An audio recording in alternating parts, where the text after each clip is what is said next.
Eleanor Whitaker dropped her carpet bag in the dust, pulled a fistful of rotting beef from the smokehouse, and threw it at the boots of the man who'd promised to marry her. "This," she said, "is why your men are starving." Caleb Rourke had asked for a wife who could work. He got a woman who saw everything he'd ruined.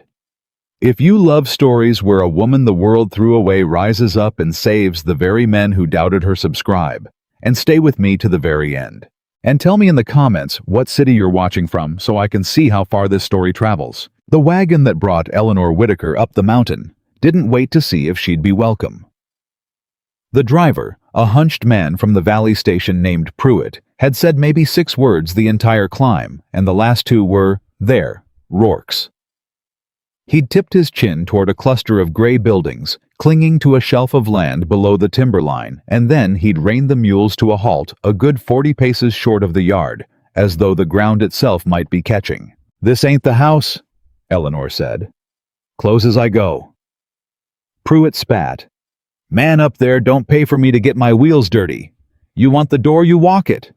So she walked it. She climbed down without help because none was offered, and she reached back into the wagon bed for her things, 1 carpet bag worn soft at the corners and 1 wooden crate bound with rope her mother had knotted a decade before her mother had died. The crate was heavy. Eleanor was not a large woman.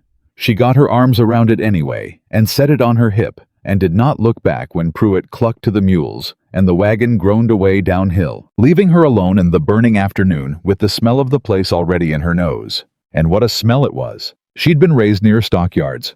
She knew the honest reek of animals, of manure and hide and tallow, and none of that troubled her. This was different. This was the sweetish, thick, curdled stink of meat gone wrong, of food that had been good once and had been allowed to turn. It hung over the whole yard like a low ceiling. It got worse as she came closer to the long shed with the crooked chimney, and worse still when she passed a water trough green at the edges, and by the time she stood at the center of the yard she understood before she'd met a single soul that something up here was dying. Men noticed her before she reached them. They came out of the shade the way cattle drift toward a fence, slow sidelong, pretending not to. 2 from the barn, 3 from the bunkhouse porch, 1 of them still chewing. A tall boy no older than 17 straightened up from a broken drying rack with a hammer forgotten in his hand. She counted without meaning to. It was a habit from her father's ledgers counting. By the time she stopped, she'd reached 19 men, and she could hear more inside. 19 men, and not one of them looked fed. Their shirts hung off them. Their faces had that scraped-down look she knew too well from the last bad winter her own family had known before the trading company failed and her father went to the ground with it. These were working men, big-handed, sun-scorched, and they were hungry. She could see it. Hungry men have a particular stillness. They watch food, and they watch anything new because new might mean change, and change might mean supper. "You lost, ma'am," one of them called. Older, gray in the beard, a voice like a rock rolled downhill. He'd stepped out ahead of the others, and the way the rest of them shifted told her he was the one they listened to when the boss wasn't near. "No," Eleanor said. "I'm found. Is Mr. Rourke here?" The old man's eyes went to her crate, then to her bag, then to her face, and something in them cooled. "You're her," he said. It wasn't a question. The one he sent off for. "I'm Eleanor Whitaker." A ripple went through them then. A couple of the younger ones exchanged a look. The chewing man stopped chewing, and the old one, Amos, though she didn't know his name yet, took off his hat, which surprised her because it wasn't a gesture of respect. It was more like a man baring his head at a graveside. "Ma'am," he said slowly, "I don't reckon you know what you walked into." "Then tell me." "That ain't my place." "Whose is it?" And that was when the barn door banged open and Caleb Rourke came out into the light. She knew him at once, though she'd never seen his face. She knew him because every man in the yard turned toward him at the same instant, the way iron filings turn to a magnet, and because he moved like a man who owned the ground and hated it. He was tall. He was broad through the shoulders in the way of men who'd spent their lives lifting things that fought back. His sleeves were rolled and his forearms were dark as saddle leather, and there was a hardness set into his face that had nothing to do with the sun. He was maybe 10 years older than her. He looked older than that. Grief does that to a man, adds years he never lived. He stopped 6 feet from her. He did not take off his hat. "You're late," he said. Eleanor set her crate down in the dust. Slow, careful. She straightened her back. "The wagon came when it came," she said. "I don't drive the mules. I sent word for the 12th. And I left on the 10th, Mr. Rourke, and the river was up at the Broken Fork crossing, and I sat 2 days on the wrong bank with a preacher's widow and a crate of chickens waiting for the water to drop. If you'd like to blame someone, I'd suggest the river." Somebody among the men made a sound that might have been a laugh strangled in its cradle. Caleb's jaw moved. "That your crate?" he said. "It is. What's in it?" "My things. A woman comes to run a house," he said, "brings a trunk of dresses and a hope chest and a picture of her mother. That's the size of a trunk, that's the size of a chest." He nodded at the crate. "That's the size of a coffin. So I'll ask again, what's in it?" The yard had gone very quiet. Even the wind up in the timber had dropped, and the only sound was a fly working the edge of the green trough. Eleanor looked at him a long moment. "You wrote for a wife who could work," she said. "You didn't write for a wife who could dance. So no, Mr. Rourke, I didn't bring dresses." "Then what?" "Everything you're too proud to ask a woman for." She saw it land. She saw the flinch of it behind his eyes. Not shame. Not yet, he was too far gone. In his pride for shame, but recognition, the way a man flinches when a stranger says his own secret out loud. He covered it fast. He always would. She'd learned that about him. He covered it the way he covered everything, with more hardness. "I asked for a wife who could work," Caleb said loud enough for the men to hear, "not another mouth to feed." And there it was, 19 hungry men. 1 dying ranch, and this man had just told her in front of all of them that she was a burden before she'd unpacked a single thing. Eleanor didn't cry. She wanted to. Somewhere far down under her ribs, there was a girl who'd been passed hand to hand since her family fell. A girl who'd been called a charity case and a spinster and a millstone. A girl who had gotten on that wagon, telling herself that this time, this far away, this high up a mountain, maybe there'd be a man who saw more than a mouth. That girl wanted to sit down in the dust and weep, but Eleanor Whitaker had buried that girl a long time ago, and she'd learned that the only answer hard men respected was a harder truth. So she turned her back on him. She turned her whole body away from Caleb Rourke mid-conversation in front of all his men, and she walked to the smokehouse. She'd marked it the moment she arrived, the source of the worst of the smell, the long shed with the crooked chimney and the door hanging open on a bent hinge. She walked to it, and she stepped inside, where the stink was so thick it wet the back of her throat, and she came out 3 seconds later with a fistful of beef that had been hung to cure and had instead gone to slime gray-green and dripping, and she crossed back to Caleb Rourke, and she threw it down at his boots. It hit the dust with a sound like a slap. "That," she said, "is why your men are starving." Nobody moved. Caleb looked down at the ruined meat sitting across the toe of his boot. When he looked back up, his eyes had gone flat and dangerous, and a younger woman, a softer woman, would have stepped back from that look. Eleanor stepped forward. "You've got a smokehouse full of meat you can't sell and can't eat," she said. And now she wasn't loud.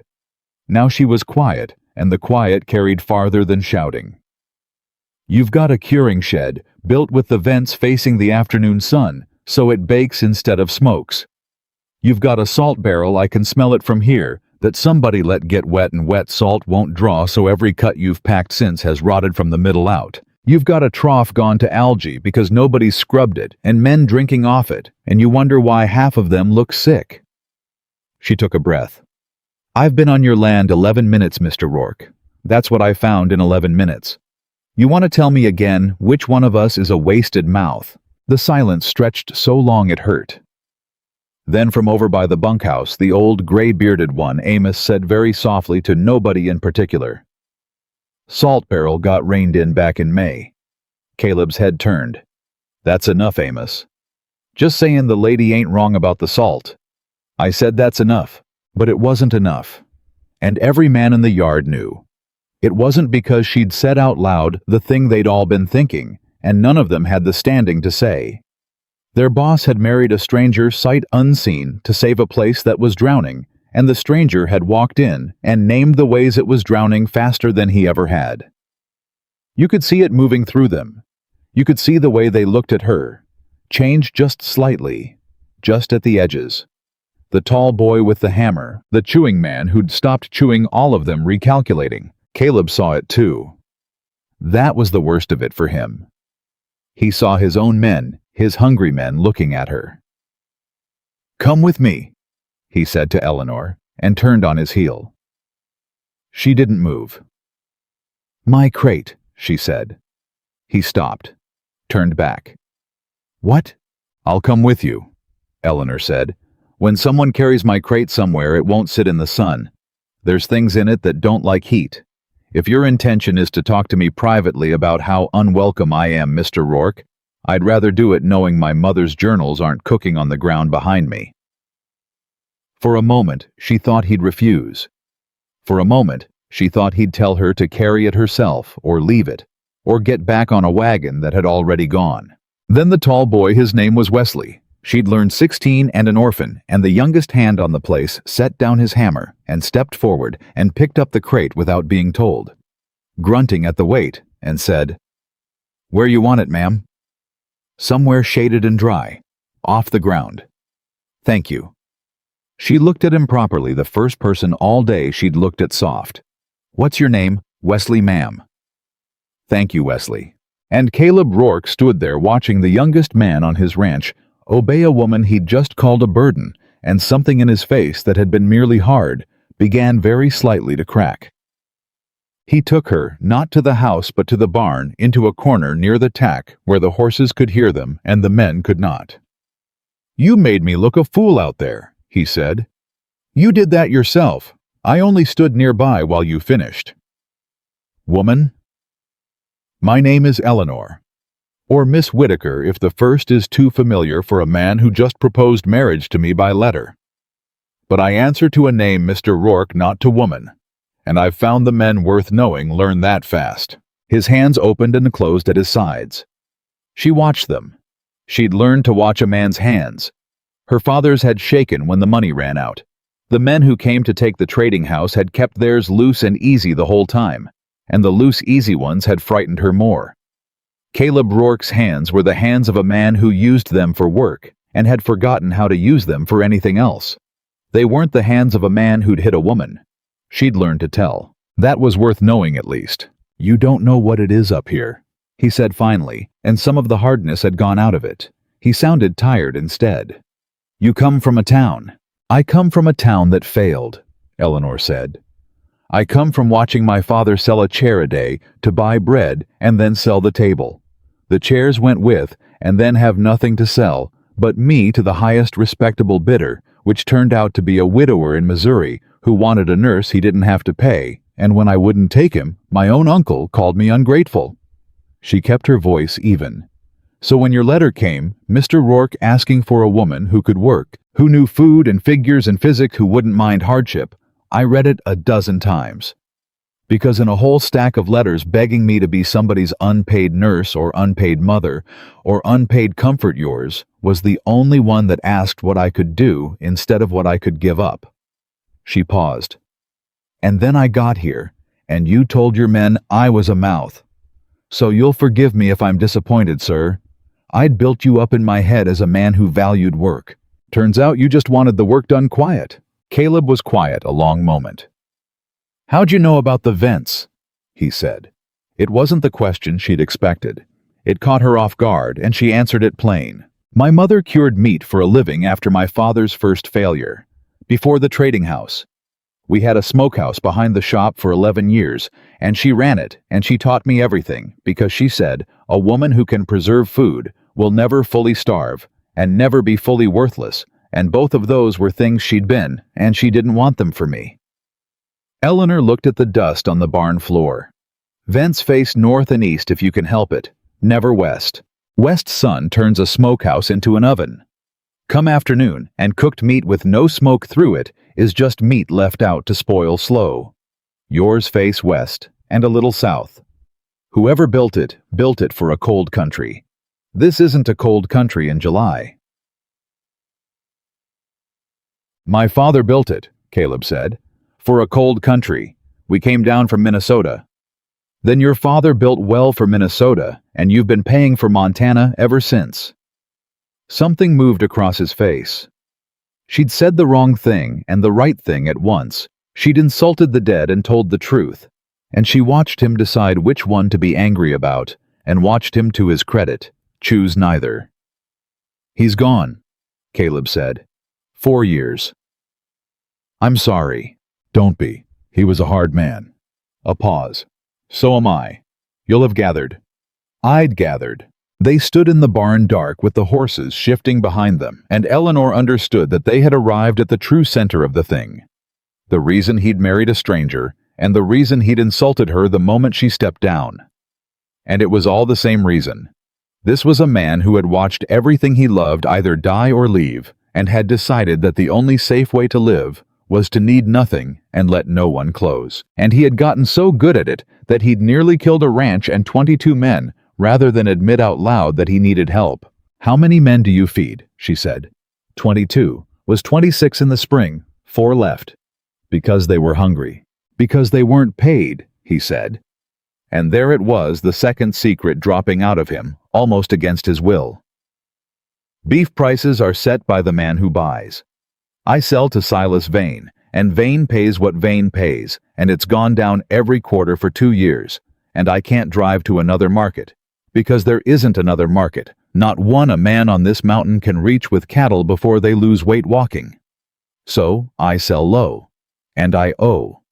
And the men eat what's left after the note's paid, which lately is spoiled beef and beans, and now you know the whole of it, Miss Whitaker, and I'll thank you not to say it in the yard. Eleanor was quiet for a moment. Silas Vane, she said. The cattle buyer. You know him. I know the type. My father dealt with a dozen Silas Vanes. A man who owns the only road always tries to own the men who use it. She looked up at him. But you're not selling him cattle, Mr. Rourke. Not only cattle, or you wouldn't have a smokehouse full of ruined beef. His eyes narrowed. How do you? Because a man who only sold cattle wouldn't cure beef at all. He'd sell the animal on the hoof and be done. You're curing beef because at some point you tried to sell preserved meat direct to somebody somewhere and cut vein out of it. And it failed. It failed because your smokehouse cooks instead of smokes, and your salt got wet so every batch rotted, and you kept trying, and kept failing, and kept losing salt and beef and time, and every failed batch is money you didn't have, and that's the real hole this ranch is bleeding out of. Not the low prices, the failed cure. She watched his face. How close am I? Caleb Rourke did not answer for a long, long time. When he did, his voice had changed entirely. The hardness was still there, but under it was something raw, something she recognized, because she'd carried it herself for years. Mining camps, he said. Up at Deer Lodge and the new diggings past it. Thousands of men and no ranch near enough to feed them fresh, so they pay dear for preserved. Twice what Vane gives me. 3 times. Dur. He swallowed. I figured it out 2 years ago. I figured if I could get preserved beef up to the camps I could pay my men and clear my note and tell Vane to go to hell. And I've tried. God knows I've tried. And every batch I've cured has gone green in the barrel, and I've had to bury it. And I've watched better men than me shake their heads and leave, and I couldn't figure out why. I'm not a stupid man, Miss Whitaker. I run 400 head over country that'd break most men. But I couldn't cure a barrel of beef to save this place, and it's killing me. And I sent off for a wife because a wife was cheaper than a foreman. And I told myself she could at least keep the men fed while I figured it out. And instead, Eleanor said gently, she walked in and told you why in 11 minutes. He looked away.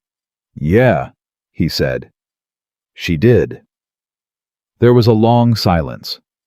Outside, faintly, they could hear the men in the yard, the ordinary sounds of a ranch trying to stay alive. A hammer, a horse, a voice calling another voice. "I can fix your smokehouse," Eleanor said. Caleb's head came up. "I can fix the vents. I can dry the salt or get you salt that isn't ruined. I can teach your cook to store what you've got so it stops spoiling before it even reaches the barrel. I can build you drying racks that work and a fire pit that smokes cool instead of hot. And if the beef is good and the cure is right, Mr. Rourke, I can put up preserved meat that'll ride to Deer Lodge in July and arrive worth 3 times what Silas Vane pays you." She let that sit. "I can do all of it. I've done all of it. I did it beside my mother for 11 years, and I've done it alone since she died.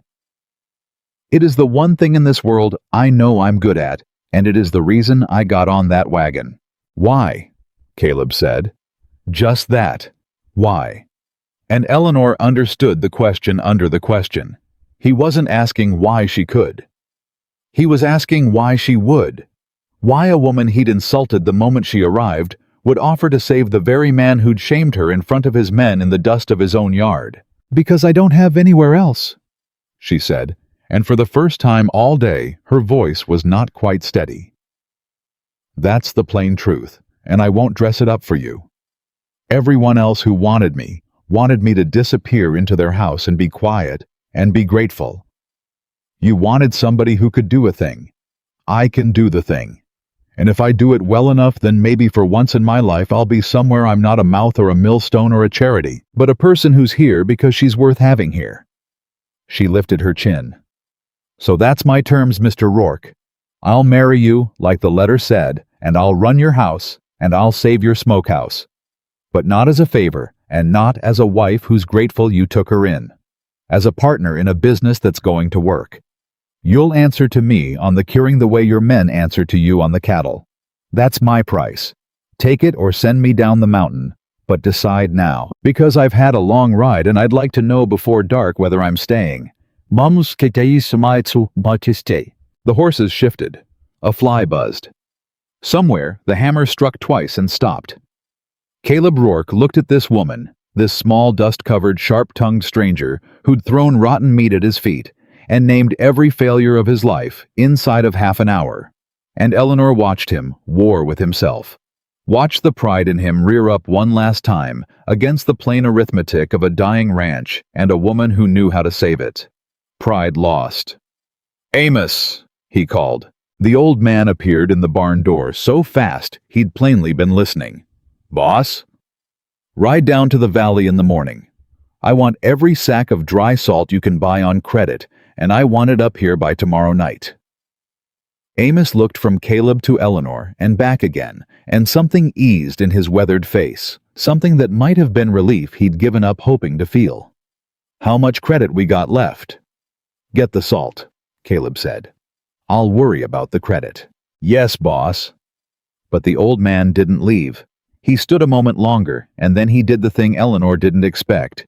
He touched the brim of his hat to her, not bearing it like a graveside, tipping it, like a man to a person he'd decided to reckon with. "Ma'am," he said, "for what it's worth, the salt barrel was my fault. Left the lid off in the rain. Been eating myself over it since May, watching the batches go bad and not knowing if it was me." His jaw worked. "You knew what it was the second you smelled it." "Wet salt has a smell," Eleanor said more gently than she'd said anything all day. "It's not your fault you didn't know it. Nobody taught you. My mother taught me. That's the only difference between us. Mr. Reed, somebody taught me." Amos looked at her a moment longer, then nodded once and went out to see about the salt. That left the two of them again in the barn dark. "You'll want the house," Caleb said gruffly. It's not much. I keep the far room. There's a room off the kitchen was my mother's. Wesley'll bring your crate up." "Thank you. And Miss Whitaker." He'd started to leave and he stopped, his back half turned, and she saw what it cost him to say. The next part saw it in the set of his shoulders. "What I said, in the yard, about a mouth to feed." He didn't turn around. He couldn't quite. "I was wrong. I've been wrong about a good deal up here, and too proud to hear it, and I reckon a man who's watched everything he built go green in a barrel doesn't have much call to be proud. Now he turned, and the flat, dangerous look was gone, and what was underneath it was just a tired man on a mountain who was out of ideas and had just been handed one. You saw the truth of this place faster than I've let myself see it in 2 years. I don't know what to make of you, but I'll not call you a mouth again. It wasn't a soft thing to say. It wasn't tender. There was no warmth in it, and no promise, and certainly nothing a girl dreams of hearing from the man she's crossed a territory to marry.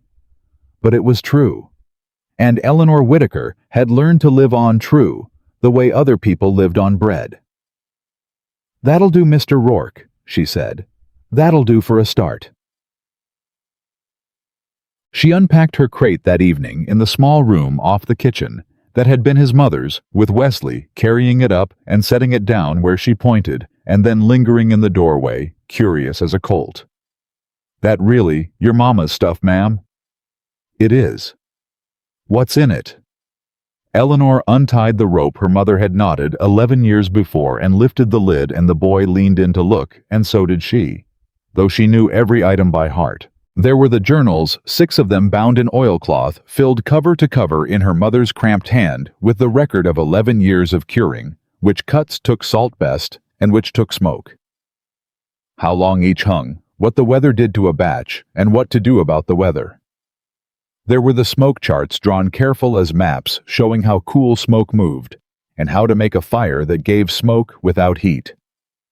There were the tools, the hooks, the thermometer she'd carried wrapped in 3 shirts so it wouldn't break the little brass scale for weighing salt against meat. And there were the supply maps, her mother's, and then her own, showing the routes and the seasons where salt was cheap and where preserved meat sold dear. "That's a whole lot of paper," Wesley said doubtfully. Eleanor lifted out the topmost journal and held it a moment, and her thumb found the worn place on the cover where her mother's thumb had worn it first. "This," she said quietly, "is going to save this ranch. This is going to feed you, Wesley, and pay you and every man out there who thinks a crate of paper can't do the work of a man." She set it down with great care. "My mother used to say the difference between a family that eats through the winter and a family that starves isn't luck, and it isn't even work. It's knowing. Just knowing the right way to do the right thing at the right time. Most folks never learn it, and they call the ones who do lucky." She looked at the boy. "There's no luck in it, Wesley. There's just knowing. And now I'm up here and I know, and I mean to teach it to every one of you until this mountain runs on it."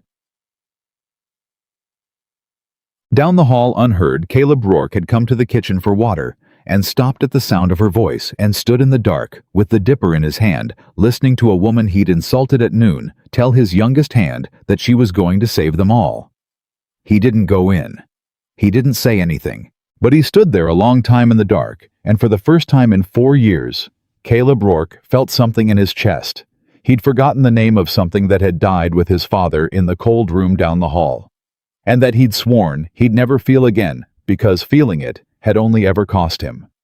It was hope. He drank his water and went to bed and did not sleep, and the smell of rot still hung over the yard, but somewhere in the small room off the kitchen, a lamp burned late over 6 oilcloth journals, and a woman the whole world had called a burden read her mother's hand by candlelight and made her plans, and up the dark mountain the summer wind finally turned, and for the first time in a long time it came from the north. The salt came up the mountain the next night on 2 mules and a borrowed cart, and Amos Reed came with it looking 10 years older than he had that morning because he'd spent the whole day being told no. "Half of what you asked for," he said, dropping the sacks in the yard while the men gathered round.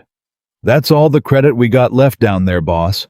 Hendricks at the Mercantile looked at me like I'd asked to borrow his wife. Said the Rourke account stretched thin as a widow's Sunday dress." He wiped his face. "He knew things he shouldn't too. Knew what beef prices you've been getting. Knew about the note. Knew a woman come up here yesterday." Caleb's head came up slow. "How'd he know that?" "Didn't say. But there's only one man in this valley makes it his business to know what happens on your land before you know it yourself, and it ain't me." Amos looked at him steady. Silas Vane was in that store this morning, boss. Bought nothing. Just stood by the counter while I begged for salt on credit and watched me do it and smiled the whole time. The men had gone quiet. Eleanor came out onto the kitchen step, then drying her hands on an apron that had been Caleb's mother's, and she'd heard the last of it, and she crossed the yard and looked at the salt sacks and pressed her thumb into the seam of the nearest one and brought it to her nose and said, "This is good. This is dry. Half is enough to start." Then she straightened. "Mr. Reed, when you were begging in that store, did Silas Vane hear you say my name?" Amos frowned. "Reckon he heard your name, ma'am. Hendricks said it," said the new woman up at Rourke's. "Did he hear what I do?" "No, ma'am. Nobody down there knows what you do. Half of 'em think Caleb married himself a cook." "Good," Eleanor said.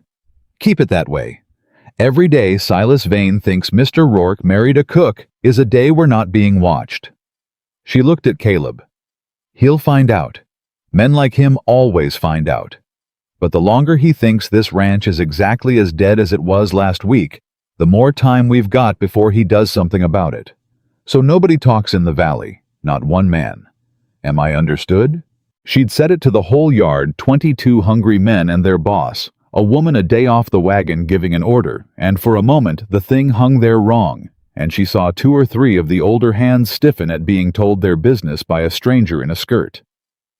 Then Caleb said, "You heard her," and it settled. But it settled uneasy, and Eleanor knew it, and she knew she couldn't run a smokehouse on borrowed authority from a man. The men were half sick of anyway. She'd have to earn her own. So that night she didn't sleep. She sat up over the journals with a stub of pencil and Caleb's ledger. She'd asked for it, and he'd handed it over without a word, which told her more about how far gone he was than anything he'd said, because a proud man doesn't give a stranger his books unless he's stopped believing the numbers can get worse. They could get worse. She found that out by lamplight. She found the note first, $380 owed to the Bitterroot Cattle and Land Company, which she did not know yet was Silas Vane by another name, due in full at the end of September, secured against the ranch itself. She found the beef prices quarter by quarter marching down the page like a man walking into his own grave. She found the count of head 411 in the spring, 390 now, 21 lost to a screwworm outbreak he hadn't had the salve to treat. And she found near the back, in Caleb's own cramped and furious hand, a single line that wasn't a number at all. Buried 3rd batch, May 30th. Won't tell the men how much salt that cost. She sat with that a long while.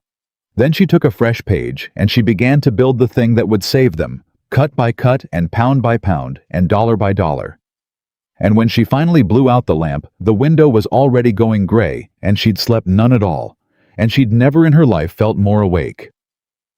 Work started before dawn, and it started with the smokehouse. "Everybody thinks the fix is the fire," she told the 6 men Caleb had put under her, Wesley and Amos, and 4 others, the ones who could be spared from the cattle. "It isn't the fire. The fire's the last thing. If you fix the fire first, you just cook the meat faster."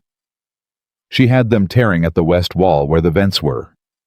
"The fix is the air. Smoke's got to move, slow and cool and steady, floor to roof in one side and out the other, and it's got to come off a fire that's more smoke than flame. Right now your smoke sits in here and stews because there's nowhere for it to go, and the sun bakes the whole box by noon. We're going to change where the air comes in.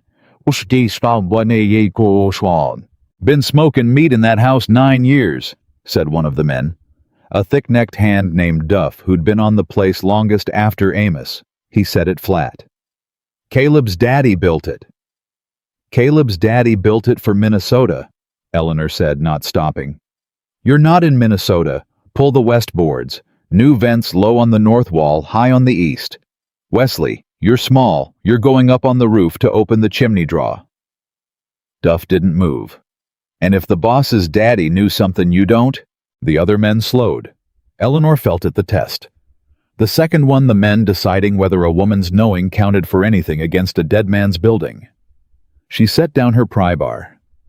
"Mr. Duff," she said, "how many batches has this ranch buried since spring?" He didn't answer. "3, she said. "I read it.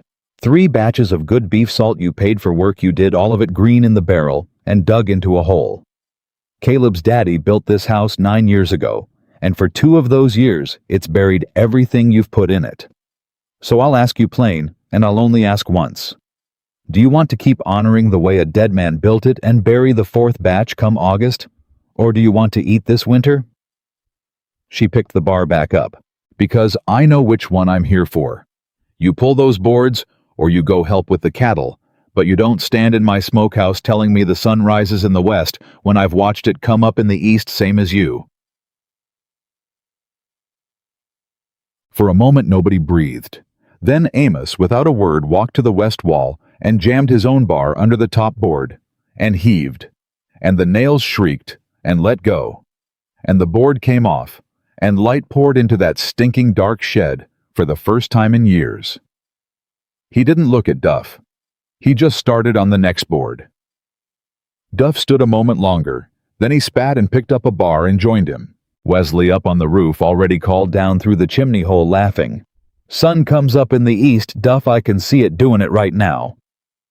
And one of the other men laughed, and then they were all working, and Eleanor let out a breath she hadn't known she was holding because she'd won a wall. It wasn't the war, but it was a wall. Caleb watched the whole of it from the corral fence 100 feet off, not interfering, and when she came out at midday, sweat-soaked and gray with old ash, he crossed to her and said only, "Duff's the hardest of 'em. If you turn Duff, you turn the rest." "I didn't turn him. The buried batches turned him. I just said it out loud." "That's the whole trick, isn't it?" Caleb said. "Saying it out loud." And he looked at her a beat too long, and then looked away, and went back to his horses. And Eleanor stood there with her heart doing something she told it firmly to stop doing because she had a smokehouse to save, and no time at all for the way a hard man's voice went soft when he wasn't guarding it. The pantry was next, and the pantry was worse than the smokehouse. She'd sent the cook a one-armed old drover named Pettibone, who'd lost the arm to a rope and his cooking to despair into it at first light, with orders to bring her everything, and what he brought her made her sit down on the step and put her hand over her mouth. Weevils in the flour, rancid lard gone the color of a bruise, beans crawling, salt pork so far gone it had liquefied in the bottom of the barrel, coffee that was mostly chicory and dirt. "This is what you've been feeding 22 men," she said. "This is what there is," Pettibone said, and there was no defense in it, just a tired old man's shame. "I stopped being a cook 2 winters back, ma'am. Now I'm just a fellow who boils what don't kill us fastest. You want to be angry, but there ain't been nothing in this pantry worth cooking since the money went." Eleanor looked at him a long moment. Then she stood up. "I'm not angry at you, Mr. Pettibone," she said. "I'm angry that nobody taught you. Same as the salt. Same as all of it." She rolled her sleeves. "Half this you can't save. The lard's gone, the pork's gone, the beans have to be picked over by hand, and most tossed. But the flour we can salvage, you sift the weevils and dry toast what's left, and it'll keep. And there's a hindquarter in the smokehouse that isn't rotted through just the outside, and I can trim it back to good meat, and we can eat tonight. Tonight, Mr. Pettibone. Real food. When's the last time these men ate real food?" The old man's chin trembled and he mastered it. "Fella don't forget the last good meal he cooked," he said. "Mine was March. Made a stew that meant something. Been ashamed of every pot since." "Then tonight you cook one that means something again," Eleanor said. "And I'll stand right beside you and we'll do it together, and tomorrow you'll do it yourself, and by the end of the month you'll be a cook again, and I'll have a dozen other fires to put out." She handed him a knife. "Start on those beans.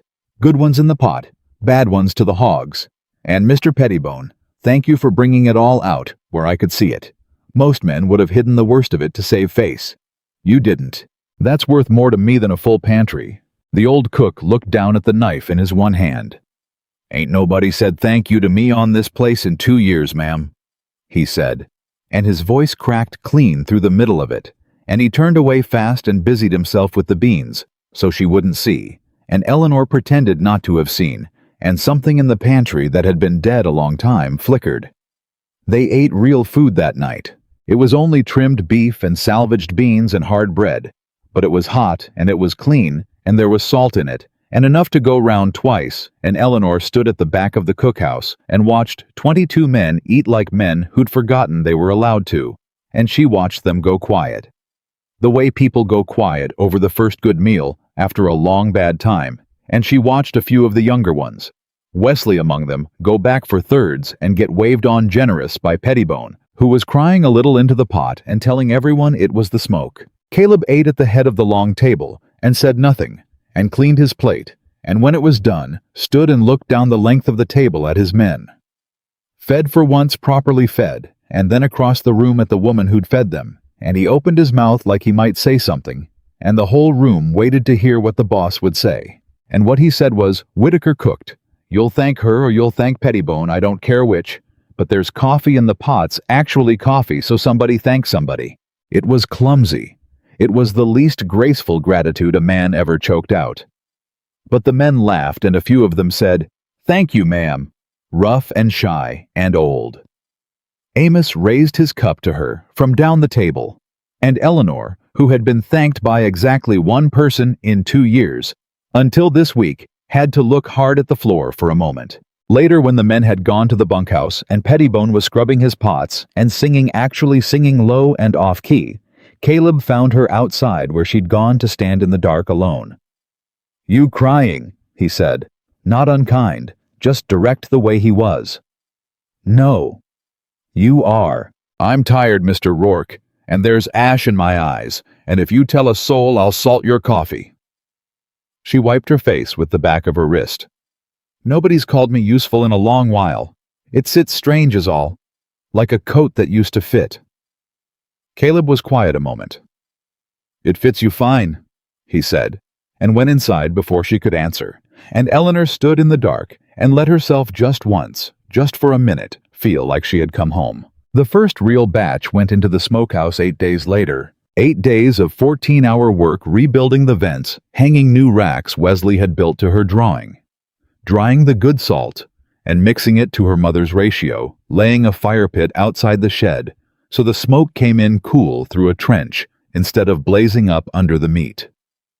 8 days of teaching, because that was the part that mattered most, and the part Eleanor had understood from the start. It did no good to fix the thing herself if it broke again the day she took sick or died. So she taught.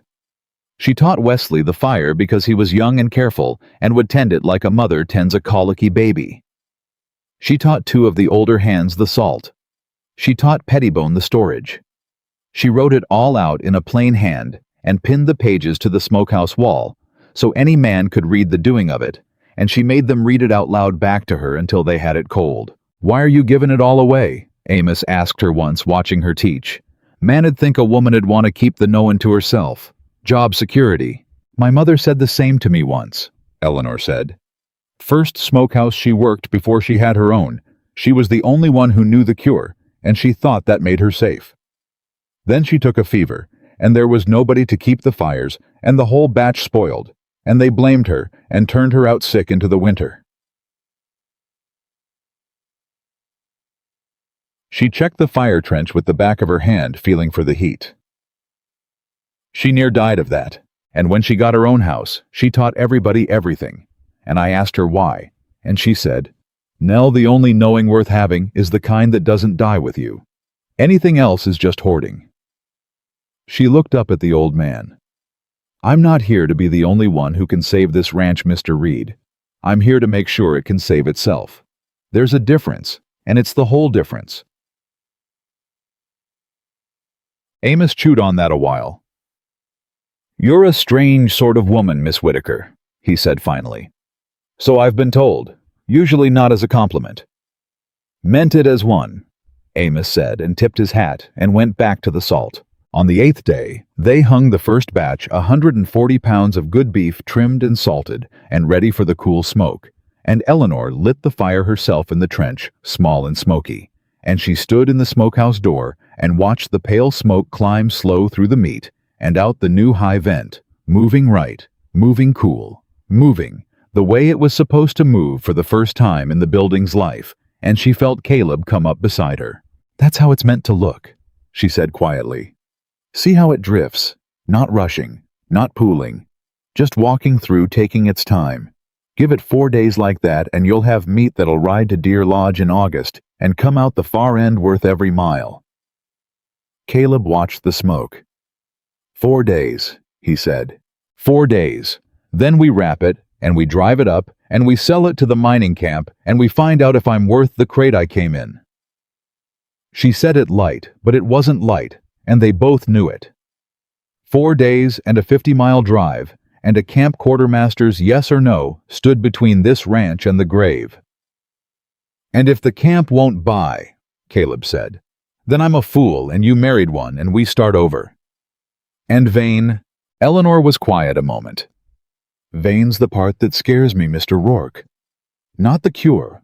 I know the cure. Vane's a man, and men are the one thing I can't fix with salt and smoke." She looked at him. "He'll know by now what I'm doing. Amos couldn't buy that salt without it getting talked about. Vane will have heard there's a woman up here rebuilding a smokehouse, and a man like Vane doesn't have to be told twice what that means. It means the one ranch he's been bleeding is about to stop bleeding into his pocket and start selling around him. He won't like it. And he's got the whole valley in his hand, and we've got 140 pounds of beef and a 50-mile road that runs right past his front door." Caleb's jaw tightened. "Let him try something." "That's exactly what he wants you to say," Eleanor said sharply. "He wants you angry. Angry men make mistakes, and mistakes give a man like Vane the law and the town both. You don't fight Silas Vane with your fists, Mr. Rourke. You fight him by getting one wagon of beef past him to that camp, and then another, until the whole valley knows Rourke beef feeds the diggings, and Vane's the man who couldn't stop it. You beat him by being alive, that's all, just by being alive when he needs you dead." She turned back to the smoke. "So we tend the fire, and we watch the road, and in 4 days we drive." They watched the fire in silence a while. "Miss Whitaker," Caleb said. "You keep saying we." Eleanor's hands went still. "So I do," she said. "When'd that start?" She didn't answer right away. "Then. I suppose when Duff picked up the pry bar, or when Pettibone sang, or when your men said thank you and meant it." She kept her eyes on the smoke. "I came up here for a bargain, Mr. Rourke. Marry the man, save the smokehouse, be useful, stop being a millstone. That was the whole of it. I didn't come up here to care whether Wesley eats or whether Amos stops eating himself over the salt or whether you—" She stopped. "Whether I what?" "Whether you ever look at that smoke like you're looking at it now," Eleanor said quietly. "Like a man who forgot he was allowed to hope for anything, remembering how." She made herself look away from him. "That's not in the bargain. That's just happened. And I'd be obliged if you didn't make me talk about it because I don't rightly know what to do with it, and I've a batch to tend." Caleb didn't make her talk about it, but he didn't leave either. He stood beside her in the smokehouse door as the light went out of the sky and the fire glowed in the trench, and the good cool smoke walked slow through 140 pounds of the first real hope that ranch had known in 2 years, and their shoulders were near enough to touch, and neither of them moved away, and that was its own kind of answer. The trouble came on the third night, and it came the way Eleanor had known it would. She woke to Wesley pounding on the kitchen door in the black hour before dawn, his voice high and cracking. "Miss Whitaker, Miss Whitaker, the fire's wrong, the smoke's gone white and hot, and I done everything you said, and it won't cool, and I don't—" She was up and out the door in her nightdress and shawl before he finished running for the smokehouse, and she smelled it before she reached it. Not the sweet, clean cool of good smoke, but the sharp, scorched, wrong smell of a fire burning hot. And she came around the shed and saw the trench blazing up bright, where it should have smoldered, low flames licking where there ought to have been nothing but glow, and she knew in one look it hadn't done that by itself. "Water," she said. "Not on the fire, on the trench walls. Cool it slow, don't shock it. Wesley, the wet sacks, the ones we soaked, cover the trench mouth, choke the air, move." And she was already at the trench, and she saw it then in the firelight, the thing that shouldn't be there, pine. Someone had fed pitch pine into her hardwood fire, resiny pine that burned hot and fast and fouled the smoke, and it hadn't walked into the trench on its own. They saved the batch. Barely. Eleanor pulled the pine out with her bare hands and burned her palm doing it and didn't feel it till after, and they choked the fire down to a smolder and cooled the trench and got the smoke walking right again, before the meat took the scorch.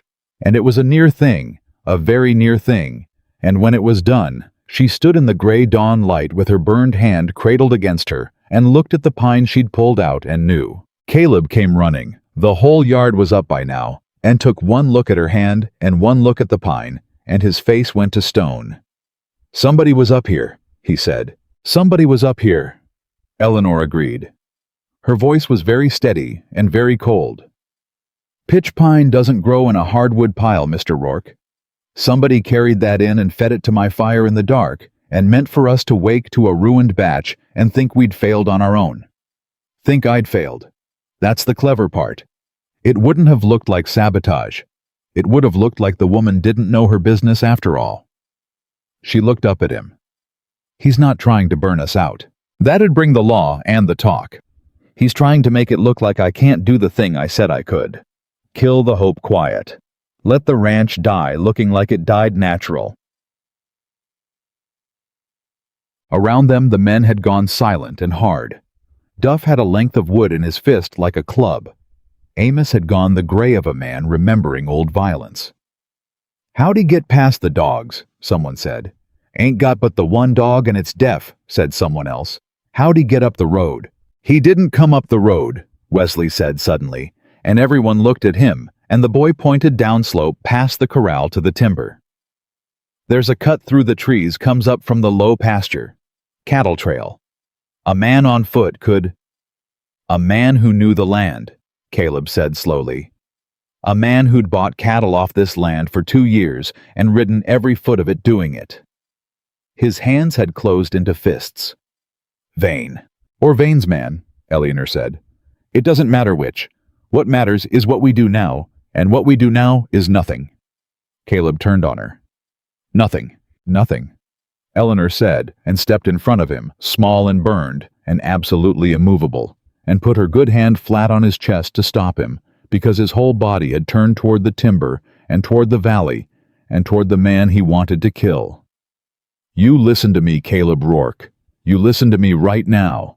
You ride down there angry with the dawn barely up and no proof but a stick of pine. And what happens? You lay a hand on Silas Vane, and he's got you for assault. And the note comes due in September, and the sheriff he owns takes this ranch for the debt, and your men have got nothing, and I've got nothing, and Wesley's back to being an orphan with no place, and Vane wins everything he came for, and never has to sabotage another fire again, because you handed him the whole ranch with your own 2 fists. That's what happens. That's exactly what he's counting on." Her voice broke a little and she pushed harder. "He put that pine in my fire, hoping you'd do just this. Don't you dare give it to him. Don't you dare." Caleb stood shaking under her hand. "He came onto my land," he said low and terrible.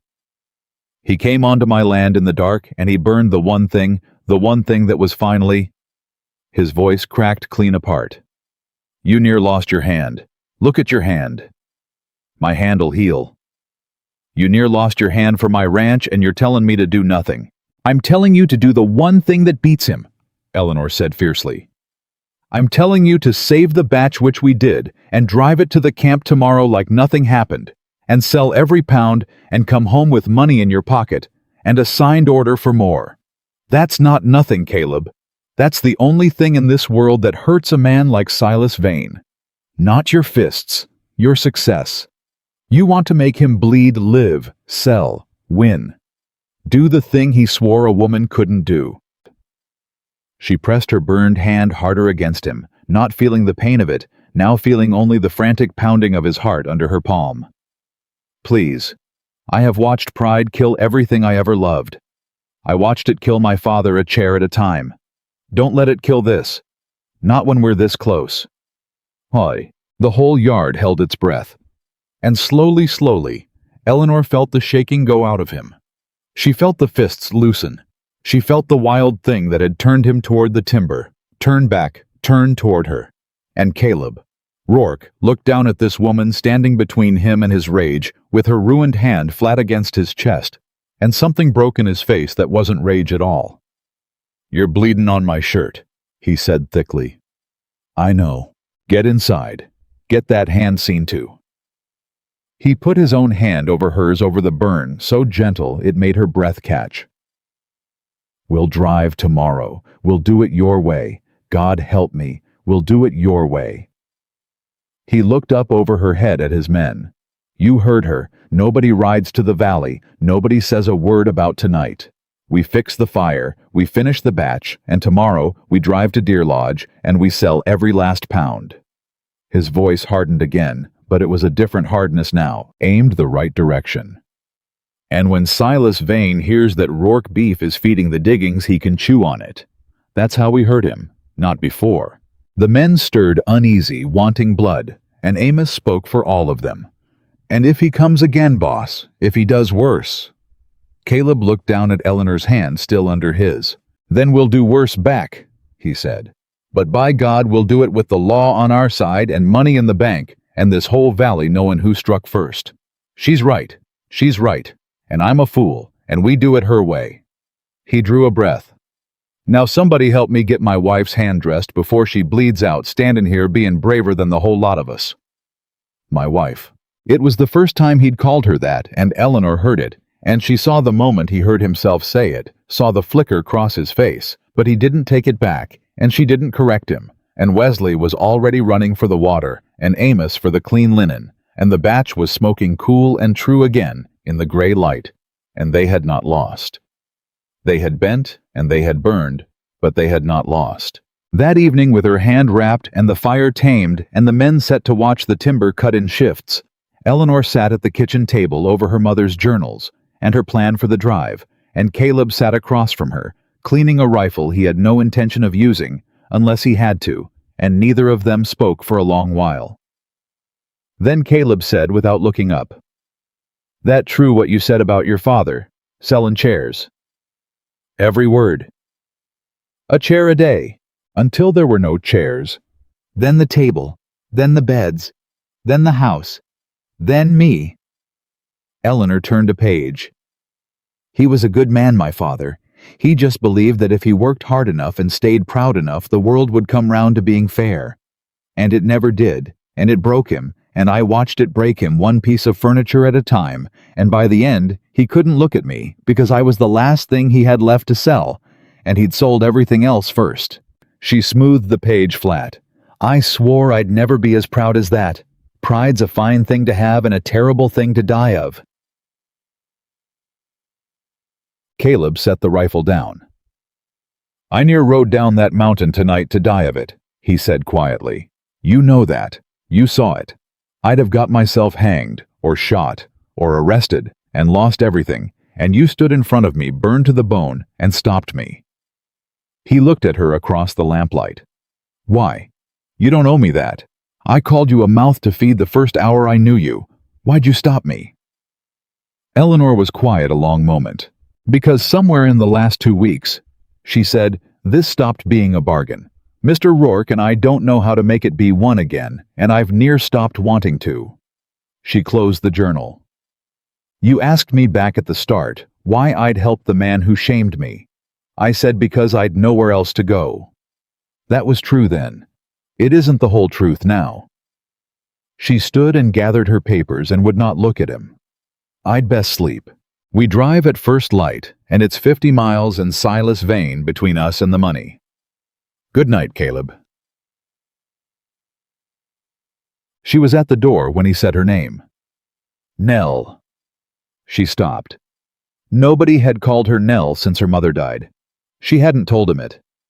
She didn't ask how he knew Amos probably, or the journals her mother's handwriting for my Nell on the flyleaf of the first one. "Yeah," she said, not turning. "Your hand," Caleb said. "Does it hurt bad?" "Some. I'm sorry it was my fire it burned in." Eleanor stood in the doorway with her back to him, and her mother's journals held against her chest, and her burned hand throbbing under its linen. And she thought about all the men who'd wanted her to disappear and be grateful, and about one hard, proud, grieving man on a mountain who'd called her a mouth, and then called her his wife. and now sat in a lamplit kitchen, apologizing for a fire that wasn't even his fault, and she thought her heart might crack right down the middle of it. "It burned in a good cause," she said. "That's the only kind of hurt worth having."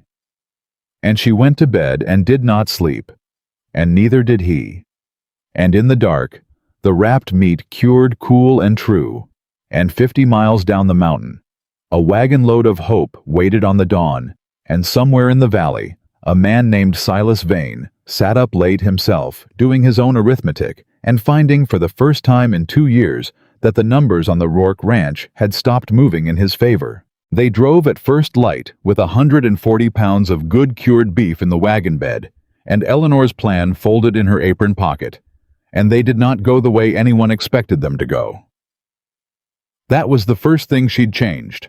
"The road runs past Vane's holding pens," she'd said the night before, over the map spread on the kitchen table. 50 miles and about 18 of them right under his nose. He'll have a man watching that road. He always does. It's how he knew about the salt. So we don't take the road. Her burned hand had traced a fainter line, a thread through the timber. "There's an old freight track north over the shoulder of the ridge and down the far draw. Longer, rougher, adds a day. But it comes out at the diggings from the north, and Silas Vane won't have a soul watching the north road, because no man in his right mind hauls beef that way in July. Because it near kills the team," Caleb had said. "Because it near kills the team," she'd agreed. "Which is why he won't be watching it. We'll go slow. We'll rest the horses at the springs, Amos knows, and we'll come into Deer Lodge from the wrong direction 2 days from now, and the first Silas Vane will hear of it is when the camp quartermaster's already tasted the beef." She'd looked up. He can't sabotage what he can't find. So they went north over the shoulder of the ridge, Caleb driving, and Eleanor beside him, and Wesley on the seat behind, with a rifle across his knees, 16 years old, and gripping it like it might grow legs and run, and Amos following on horseback a quarter-mile back to watch the trail behind them for anyone who shouldn't be there. Nobody was for the first day. That was almost worse. "I don't like it," Caleb said near noon of the second day as they crested the ridge and started the long rough drop into the draw. "Vane's not a man to sit quiet. If he knows we're moving beef, he does something about it. He always does something. Maybe he doesn't know we're moving it. He knows everything. Then maybe," Eleanor said, watching the trail ahead, "he doesn't know we went north. Maybe right now there's a man of his sitting under a tree on the valley road, wondering why the Rourke wagon never came, and Silas Vane's about to be very surprised, and I'd like to keep it that way, so let's not borrow trouble that hasn't found us yet." But trouble had already found them. They just didn't know it yet, because Silas Vane had not been watching the valley road. Silas Vane was a patient man and a thorough one, and when word had reached him a week past that the Rourke woman was rebuilding the smokehouse, real word from Hendricks at the Mercantile, who owed Vane more than he'd ever pay. Vane had not sent a man to watch a road. He'd sent a man to Deer Lodge, to the diggings, to the one place a load of Rourke beef would ever have to end up no matter which road it took to get there. Silas Vane owned the man who fed the camp. They found that out at the bottom of the draw when they came on the burned wagon. It sat across the freight track, where the trail narrowed between two rock shoulders, a heavy freight wagon tipped on its side, and charred black, still smoking faint, blocking the only way through. And it hadn't burned by accident, and it hadn't burned long ago. Somebody had rolled it there and fired it that morning, knowing the Rourke wagon was coming, knowing exactly where and when, and Caleb hauled the team to a halt and stood up on the seat and said one word low. "Ambush. Down!" Amos shouted from behind, spurring up. "Get down, boss. They'll be in the rocks." The shot came before he finished it. It cracked off the rock a foot from Caleb's head and whined away into the timber, and everybody was moving at once. Caleb dragging Eleanor down off the seat and behind the wagon. Wesley tumbling after with the rifle, Amos's horse screaming and rearing as a second shot took it through the neck, and the old man went down hard in the trail and rolled cursing behind a rock. "Amos!" Eleanor was up on her knees before Caleb could stop her. "I'm hit, but I ain't dead," Amos hollered back. "Leg! Stay down, ma'am, for God's sake. Odds." 2 men, maybe 3. Up in the rocks on the high side of the draw, and the Rourke wagon pinned in the narrow with a burned wreck ahead, and a shooter above, and the horses screaming in the traces. And Caleb had his own rifle up now, firing at the rocks, buying nothing but noise, and Eleanor pressed flat against the wagon wheel with the smell of gun smoke and burning wagon in her throat, and her mind going very fast and very cold, the way it had gone cold the day the men came for the trading house. "Caleb!" She grabbed his sleeve. "Caleb, stop shooting, listen to me. They'll rush us if I stop. They won't rush us. They don't have to, we're pinned and they know it. Listen." She pulled him down. "They didn't burn that wagon to kill us. If they wanted us dead, they'd have shot the team first thing and let us bleed out in the trail. They burned it to stop us, to turn us back. This isn't a killing.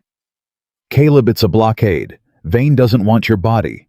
He wants your beef spoiled in the sun, and you home with your tail between your legs saying, 'The North Road can't be run.' He wants the failure. Same as the fire, always the same. He kills the hope, not the man." Caleb's jaw worked. Another shot spanged off the rocks. "So what do? We don't turn back. That's what he's paying for. So that's the one thing we don't give him." Her mind raced. The team can't get past the wreck with the wagon. But the beef doesn't need the wagon. It needs to reach the camp. How far? 8 miles, maybe 10. Can 2 horses carry 140 pounds of beef 8 miles if we cut them loose and pack it on their backs? Caleb stared at her. "You want to leave the wagon? I want to leave everything that isn't beef and get the beef to that camp today because the beef is the whole war. Caleb, the beef is the only shot we get." Another crack of rifle fire. Wesley returned it wild, terrified. "They've got us pinned in the narrow. But the narrow runs both ways. They can't come down off those rocks without crossing open ground. And you've got a rifle. And so does Wesley. So you and Wesley keep them up in the rocks. Keep their heads down. And I take Amos and the 2 horses and the beef. And I go up the draw on foot, leading them staying under the rock overhang where the shooters can't get an angle. I've been watching the ground the whole way down. The overhang runs near half a mile. By the time they figure out the beef's walking away from them, I'll be round the bend and gone, and they'll still have you 2 to worry about." "No." Caleb grabbed her arm hard. "No. You are not walking out into rifle fire. I'm not walking into it. I'm walking under it. There's a difference, and I measured it." "Nell. Caleb Rourke." She took his face in both her hands, the burned one and the good one, and made him look at her right there in the dirt behind the wagon with the bullets flying. "You told me last night you'd do it my way. You said it. This is my way. You cannot beat this man with your fists, and you cannot beat him by dying in this draw, and you cannot beat him by turning that wagon around. The only way you beat Silas Vane today is if that beef reaches that camp, and the only one small enough and quick enough to lead 2 horses under that overhang without giving them a target is me. So you are going to let go of my arm, and you are going to keep those men pinned in the rocks, and you are going to trust that the woman you sent for because she knew how to save your ranch knows how to save it right now today in this draw, because that is exactly what I am about to do." For one terrible second, he held on. Then Caleb Rourke let go of her arm, and it was the hardest thing she'd ever watched a man do, and he said hoarse, "You get hit, I'm coming for you. I don't care about the beef. You get hit, I leave the beef in the trail and I come. You understand me?" "I understand you." She was already moving, crawling for the traces. "Wesley, when I say go, you and Mr. Rourke put 6 shots into those rocks fast as you can work the levers. Don't aim. Just make them keep their heads down. Amos, can you walk?" "I can crawl, ma'am," which is near the same. "Crawl to me." She cut the team loose with her sleeve knife, working by feel, murmuring to the horses the whole time. Calm and low, the way her mother had taught her to gentle a spooked animal, and she got the beef off the wagon and roped in balanced loads across their backs while the shots cracked overhead. And Amos dragged himself to her through the dirt with his leg dark and wet and his teeth set, and she got him up against the near horse's shoulder to lean. "On my go," she called to Caleb. She didn't look at him. She couldn't, or she'd lose her nerve. "Ready? Nell? Go." The draw exploded with rifle fire. Caleb and Wesley working their levers fast, as hands could move 6 shots, 8-10 hammering the rocks, and under the cover of it, Eleanor moved out from behind the wagon into the open for 3 awful strides, and then in tight against the rock overhang where the high shooters had no angle down, leading 2 beef-laden horses with one hand and hauling a bleeding old man with the other, walking fast and low and steady along the base of the rock while the world came apart behind her. A shot chipped rock over her head. She didn't stop. Another. She didn't stop. She heard Caleb roar something and heard the rifles answer, and she kept her eyes on the bend ahead. Half a mile of overhang, and she walked it. She walked every foot of it with her heart trying to climb out her throat, and Amos's blood soaking her sleeve, and the horses trembling against her. And she did not stop, and she did not look back, and she did not die. And then the trail turned, and the rock came between her and the guns, and it was quiet. She stood there shaking for exactly 3 breaths. Then she said, "We're not done. Amos, stay on your feet, we've 8 miles yet." And she led them on. Behind her in the narrows, Caleb Rourke waited until he was certain she was clear, until 3 long minutes had passed with no shot from the rocks that could reach her. And then he did the thing she'd told him not to do, because he was who he was, and some things a man cannot leave undone. He went up into the rocks after them. He went up the blind side the way Wesley had spotted, low and fast, and he came on the 2 of them from behind 2 men, not 3 valley toughs. He half recognized one of them, a man he'd seen loading cattle at Vane's pens, and they were watching the trail below for a woman and 2 horses that had already gone, and they never heard him coming, and Caleb Rourke came up out of the rocks behind 2 men who'd shot his oldest friend and burned his road and tried to starve his ranch to death. And he did not kill them, though God knew he wanted to. He took their rifles, he took their boots, and he left them afoot in the timber 18 miles from anywhere with a message. "Tell Silas Vane," he said, standing over them with a rifle in each hand and murder in his eyes and holding on to the last thread of Eleanor's voice in his head. "Live sell win. That's how you heard him. Tell him the beef's already gone. Tell him it's walking to the diggings right now and there's not a thing he can do about it. And tell him the next man he sends up my mountain I won't leave with his boots. I'll leave with more." He threw their rifles down the far side of the draw where they'd take an hour to find. "Now walk." Then he went and found Wesley, and they took the 2 saddle horses and rode hard round the long way, and they caught up to Eleanor 4 miles on, and Caleb near fell off his horse getting to her, and she near fell over, reaching him. And neither of them said the thing they both nearly said, because Amos was bleeding, and the beef was walking, and there were still 6 miles to go. They came into Deer Lodge diggings from the north at the tail end of the 2nd day, filthy and bloodied and half dead on their feet. 2 beef-laden horses and 2 saddle horses and a wounded old man and a woman with a burned hand and a cowboy who'd stopped looking at the beef and started looking at the woman. And the first thing they learned, the very first thing, was that Silas Vane had gotten there first after all. The camp quartermaster was a heavy-set man named Bowles, and he came out of the commissary tent wiping his mouth, and he took one look at the Rourke party and his face closed like a door. "You'd be the Rourke outfit," he said. "We would," Caleb said. "Got preserved beef, good beef, cured proper, come to sell to the camp." Camp's supplied. Camp's paying triple for meat that comes up spoiled from the south, Eleanor said, stepping forward, and Bowles's eyes flicked to her and dismissed her, and she saw it, and she kept talking anyway. "You're feeding 2,000 men off provisions that lose a third to rot before they arrive because they come the long hot way from the valley suppliers. I'm offering you clean cured beef weighed and recorded at a fair price that'll keep in this heat because it was cured to keep in this heat. You'd be a poor quartermaster to turn that down without tasting it." "I got a supply contract, ma'am." Bowles said ma'am the way another man might say something filthy. "Exclusive. Signed a month back with the Bitterroot Cattle and Land Company. All camp provisions come through Bitterroot. Company won't let me buy off no independent outfit, and specially—" His eyes went to Caleb, not off Rourke. "Was told particular.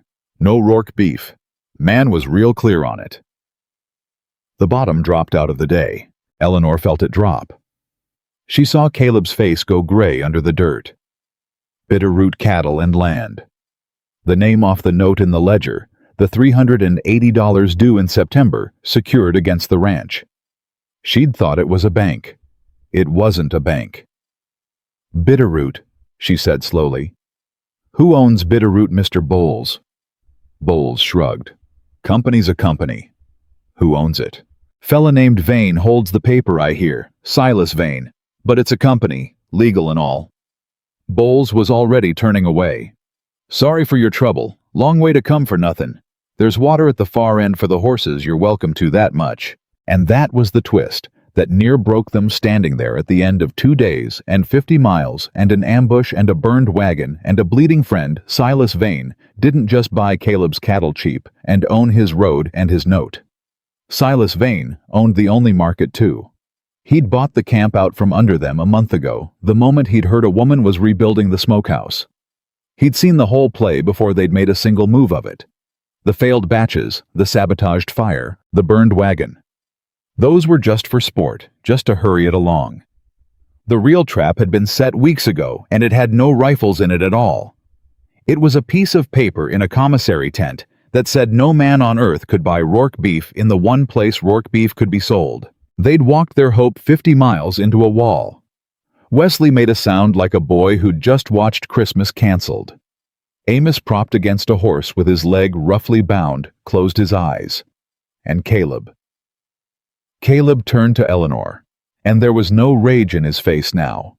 No fists, just the flat gray hopelessness of a man who'd let himself hope one time too many, and been shown one time too many, exactly why he'd sworn he never would again. He had us before we left the yard, Caleb said quietly. He had us a month ago. He looked at the beef roped to the trembling horses.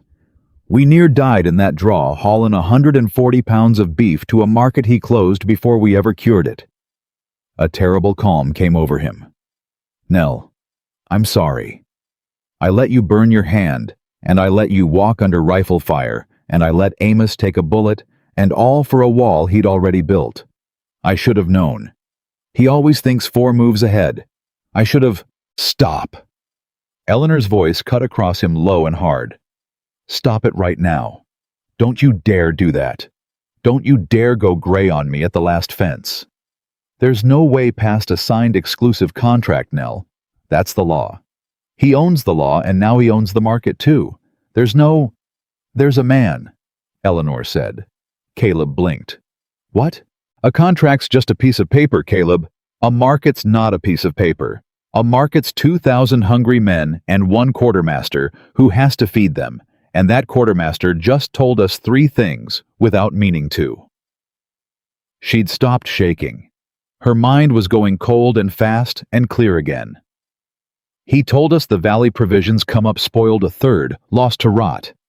He told us the camp's paying triple for meat that half rots on the road. And he told us his contract's with a company that's really just Silas Vane holding paper. She turned and looked back at the commissary tent. Mr. Bowles doesn't answer to Silas Vane, Caleb. Mr. Bowles answers to 2,000 miners who'll skin him alive if the beef runs short or comes up green. And right now, Mr. Bowles is buying rotten meat at triple price from a company that doesn't care whether he lives or dies. Because the man who owns it lives 50 miles away and has never once had to look a starving miner in the eye. That's not a wall. That's a crack. And I've spent my whole life finding the crack in men who thought they'd sealed themselves shut. She started walking toward the commissary tent. Nell, Caleb caught her arm. What are you gonna do? I'm going to feed him, Eleanor said. Get me a knife and a fire. He said the camp's supplied. He didn't say the camp was fed. What she did next, Caleb Rourke would tell for the rest of his life. She did not argue the contract. She did not beg. She did not mention Silas Vane's name again. She walked to the cook fire outside the commissary tent, where the camp cook was stewing a great kettle of the valley beef. Gray meat half turned the smell of it wrong, even from 10 feet. The smell she knew better than any smell on earth, and she asked polite as a Sunday visit if she might use a corner of his fire, and while he gaped at her, she cut a pound off her own cured beef and laid it in a clean pan and set it to warm, and the smell that came up off it clean, deep, smoke-rich. The smell of meat cured right cut through the wrong reek of the kettle like a church bell through a barroom. and men began one by one to turn their heads. Miners, off shift waiting on supper, a dozen of them, then 20 drawn by a smell they hadn't smelled in months. "That for supper," one called. "That's Rourke beef," Eleanor called back clear and carrying. "Cured on the mountain. First of it. There's 140 pounds on those horses, and I mean to sell it to your camp, but your quartermaster's under contract to a company that ships you meat that rots on the road. So I can't sell it to you. Company won't allow it." She lifted the pan. "But there's no law says I can't let you smell what you're not allowed to eat." It was, Amos would say later, the most dangerous thing he ever watched a woman do, and the smartest, because the miners crowded in, and they smelled the good beef, and looked at the gray kettle, and one of them, a big Cornishman with a voice like a rock slide, said, "Bowles, Bowles, get out here." And when Bowles came out wiping his hands, the Cornishman pointed at the kettle, and then at Eleanor's pan and said, "You been feeding us that, while there's this to be had. What's this about a contract won't let you buy clean meat?" And Bowles looked at 40 hungry, angry armed miners, and he looked at the commissary tent full of rotting valley beef he'd have to answer for. And he looked at Eleanor Whitaker standing there with a pan of the best-smelling beef in the territory, and a ledger already open in her burned hand. And Caleb watched the quartermaster do the exact arithmetic Eleanor had done in her head 6 minutes before, that a contract with a faraway company was a piece of paper, but 2,000 hungry men with rifles were a fact. "The contract says exclusive supply of camp provisions," Eleanor said quietly, just to Bowles, while the miners grumbled. "It doesn't say a word about what the men buy with their own wages on their own time, does it? You supply the camp mess. Fine, keep your contract. But there's nothing stops these men buying private meat off an independent seller for their own suppers. And there's nothing stops you telling Silas Vane hand to God that you never bought a pound of Rourke beef for the camp. Because you won't. They will." She let it sit. "You keep your contract clean, Mr. Bowles.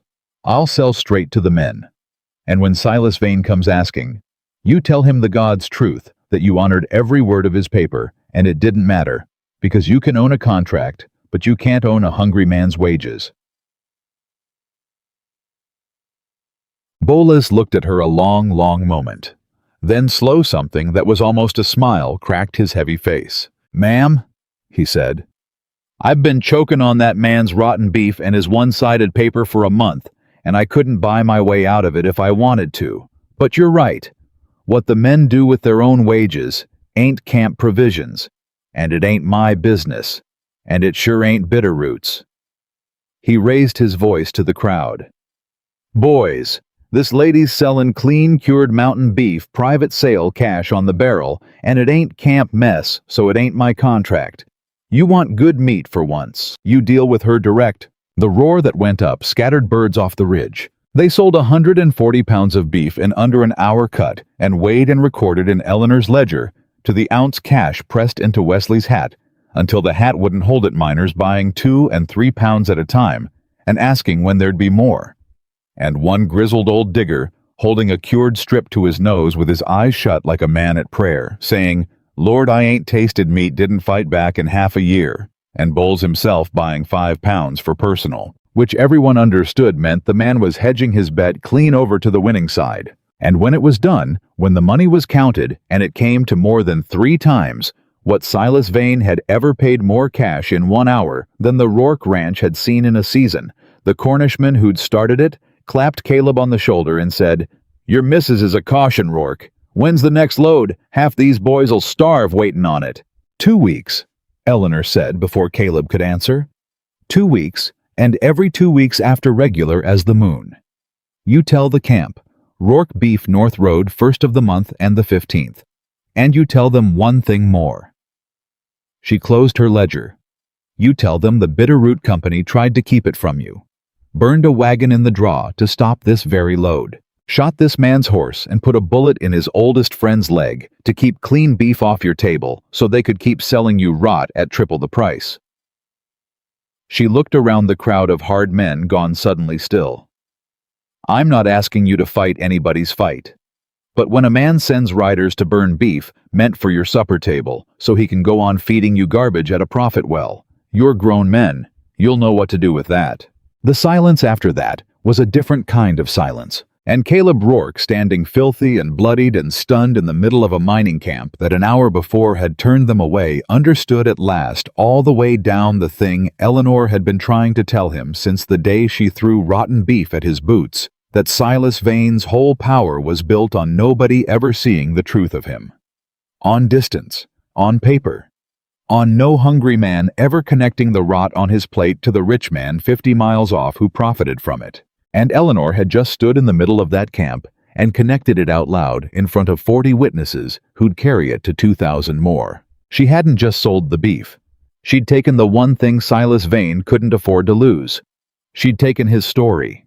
She'd told 2,000 men who he really was, and there was no burned wagon, no bought contract, no sabotaged fire that could untell it now. They rode out of Deer Lodge that night with Wesley's hat full of money, and Amos's leg properly doctored by the camp's own surgeon, who'd waived off payment, saying the miners had passed a cap for it, on account of the beef, and they made camp at the springs. Amos knew, and for the first time in the whole ordeal, there was laughter around a fire. Wesley, counting the money over and over, like he couldn't believe it, stayed the same each time. Amos telling the surgeons fussing like it was the funniest thing that ever happened to a leg. Caleb waited until the others slept. Then he came and sat by Eleanor, at the edge of the firelight, where she sat awake with her burned hand cradled in her lap, looking at nothing. "You didn't just sell beef today," he said. "No, you told 2,000 men what he is." He shook his head slow. "He's gonna know by tomorrow, every word. He's gonna know you stood in that camp and turned his own market against him, and he is not gonna sit quiet for it, Nell. What you did today, that wasn't dodging him anymore. That was war." "I know." Eleanor watched the fire. "I've known since the draw. He tried to have us killed today. Caleb not just stopped killed, that ambush could have gone either way, and he knew it and sent the men anyway. A man who'll do that isn't going to be shamed into leaving us be. So I stopped trying to dodge him." She turned and looked at Caleb across the small fire, and her face in the light was tired and fierce and afraid all at once, and more beautiful to him than anything he'd let himself look at in 4 years. "I decided somewhere back in that draw when I was walking under those guns thinking I might die for 140 pounds of beef, I decided I was done being careful. He wants the ranch. He's owned your note and your road and your market, and now he's tried to own your life, and I am done. Caleb, I am done letting a man like that decide whether the people I—" She stopped, made herself go on. "Whether the people I've come to care about live or die. So yes, it's war. I started it on purpose, and I'd do it again." Caleb looked at her a long time. "The people you've come to care about," he said quietly. Eleanor looked back at the fire and didn't answer. "Nell, don't," she said. "Not tonight, not with Amos shot and the money still in a boy's hat, and that man down the mountain sharpening whatever he's going to do to us next. I don't have room for it tonight, Caleb. I've only got room for keeping us alive." Her voice was not quite steady. "Ask me again when we're not bleeding. Ask me again when this is done, and Silas Vane can't hurt anybody I care about anymore. If we live to see it, you ask me again, and I'll tell you the whole truth of it. But not tonight." Caleb was quiet. Then he reached over slow and took her burned hand in both of his, so careful the way he had in the yard, and he didn't say anything at all. He just held it. Held the hand that had pulled burning pine out of a fire for his ranch and cut beef loose under rifle fire for his men, and stayed steady on his chest while she talked him back from the edge of throwing his whole life away, and Eleanor let him hold it. And they sat like that by the low fire, while the others slept, and the horses shifted. And 50 miles down the mountain, a man who thought 4 moves ahead sat with a report of everything that had happened at Deer Lodge that day, and found for the first time in his careful, ruthless life that he had made a mistake, that the small, tired woman he'd dismissed as a cook had walked into the one place he couldn't reach, and turned his own hungry market into a courtroom, and told the truth about him to 2,000 men who ate what he sold them. Silas Vane did not sleep either, and when the sun came up, he sent for his lawyer, and he called in the note. Not in September. Now. $380 due in full in 14 days. Or the Rourke Ranch, every acre, every head, the Smokehouse, and all forfeit to the Bitterroot Cattle and Land Company. By the letter of the law, Silas Vane owned as surely as he owned everything else in the valley. He'd lost the story. He knew it. So he reached for the one thing a story couldn't beat. He reached for the paper. The paper came up the mountain in the hand of a valley lawyer named Pruitt, who rode into the yard 4 days after they got home from Deer Lodge, dressed too fine for the country and sweating through his collar, and he did not get down off his horse. Caleb Rourke. He held the folded document out at arm's length like a man offering meat to a dog he didn't trust. Notice of demand from the Bitterroot Cattle and Land Company. The full sum of your note, $380, is called due and payable within 14 days of this date. Failing payment, the company forecloses on the property stock and improvements per the terms you signed. He dropped it when Caleb didn't reach for it, let it flutter to the dust. That's the whole of my business. I'll not take coffee. Water boat. September, Caleb said, very quiet. That note's due September. It's July. Read your terms, Mr. Rourke. Company reserves the right to call the note at will upon evidence the securities being devalued. Pruitt's mouth twitched. Man tears out a smokehouse, runs beef off the recorded road, undertakes ventures that might impair the property's value companies within its rights to protect its interest. 14 days.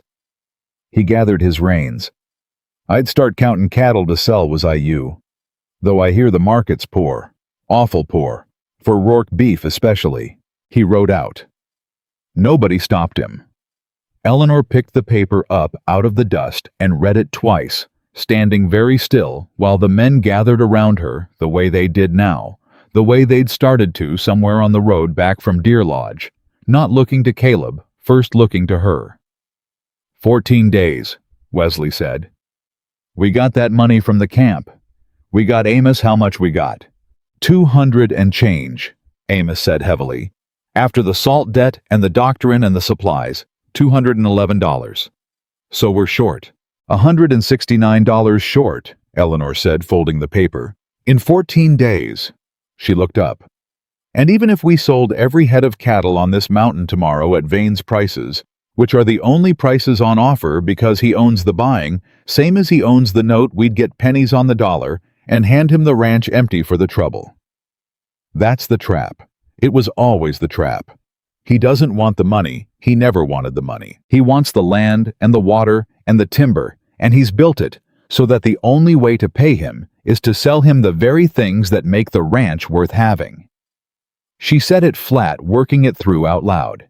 He calls the note. We can't pay in cash. So we sell cattle to raise cash, but he's the only buyer, so he sets the price low, so we have to sell nearly all of them to raise enough, so even if we scrape the money together, we've got a ranch with no herd. He wins either way. Pay and be ruined, or don't pay and be foreclosed. That's the whole play. That was always the whole play. The men were silent. So we're finished, Duff said. Not angry, just tired. All that. The smokehouse, the road, the camp, your hand, Amos's leg, all that, and he beats us with a piece of paper anyhow.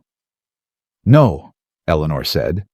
Ma'am, with respect, $169 and 14 days off a herd we can't sell for affairs. I said no. She turned and looked at all of them, and something in her voice stopped Duff cold.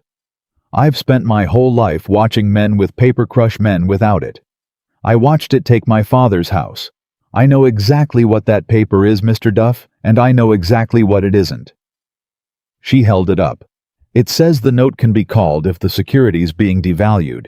That's the hook he hung it on, that we tore out the smokehouse and ran the North Road and impaired the property's value. She looked at Caleb. Caleb, has the property's value gone down since I came? Caleb blinked. Gone down? It's the smokehouse works now. We're selling beef at triple. The place is worth 3 times what it was a month ago. Yes, Eleanor said softly. It is. So a court would have to find that a working smokehouse in a proven market and a herd worth 3 times last month's price is somehow a devaluation. That's the lie in the paper, Caleb. He wrote a clause meant to be used against a failing ranch, and he's trying to use it against a ranch that just stopped failing. It won't hold. Not in front of an honest judge. She lowered the paper. The problem is there isn't an honest judge in this valley. He owns them same as he owns everything, so we don't fight it in this valley. Then where? Caleb said. Eleanor was quiet a moment. There's a circuit judge, she said slowly. There has to be. Territory this size, there's a federal circuit judge that rides it, comes through, hears the cases. The local courts can't or won't the land disputes and the fraud claims. My father dealt with one back before when a supplier tried to cheat him. A circuit judge isn't bought by any one valley because he doesn't belong to any one valley. Where's the circuit court sit, Caleb? When's it next in session near here? Nobody knew. But Bowles, the quartermaster, would know the camp lived and died on federal contracts and mining claims, and every one of those touched the circuit court. So Wesley was on a horse within the hour, riding for Deer Lodge with a note in his pocket, and he was back in 2 days with the answer, and the answer was a knife's edge. The circuit judge, a federal man named Harmon, said to be flint-hard and unbuyable, which was the same thing said of him, whether by men who feared him or men who hoped in him, was holding session at the territorial seat in Helena. 3 days hard ride. And he was there for 11 more days, and then he moved on and wouldn't circle back for 3 months long past the 14-day deadline, long past the foreclosure. 11 days. 3 days ride each way. Which left them 5 days at the outside to build a case that would make a federal judge stop a legal foreclosure and to get that case in front of him before Silas Vane, who would surely hear of it, could get his own men to Helena to bury it. It's not enough time, Amos said. It's exactly enough time, Eleanor said, if we don't waste an hour of it, and it's the only time we've got, so it'll have to be enough. She was already moving into the house to the table to the journals and the ledger.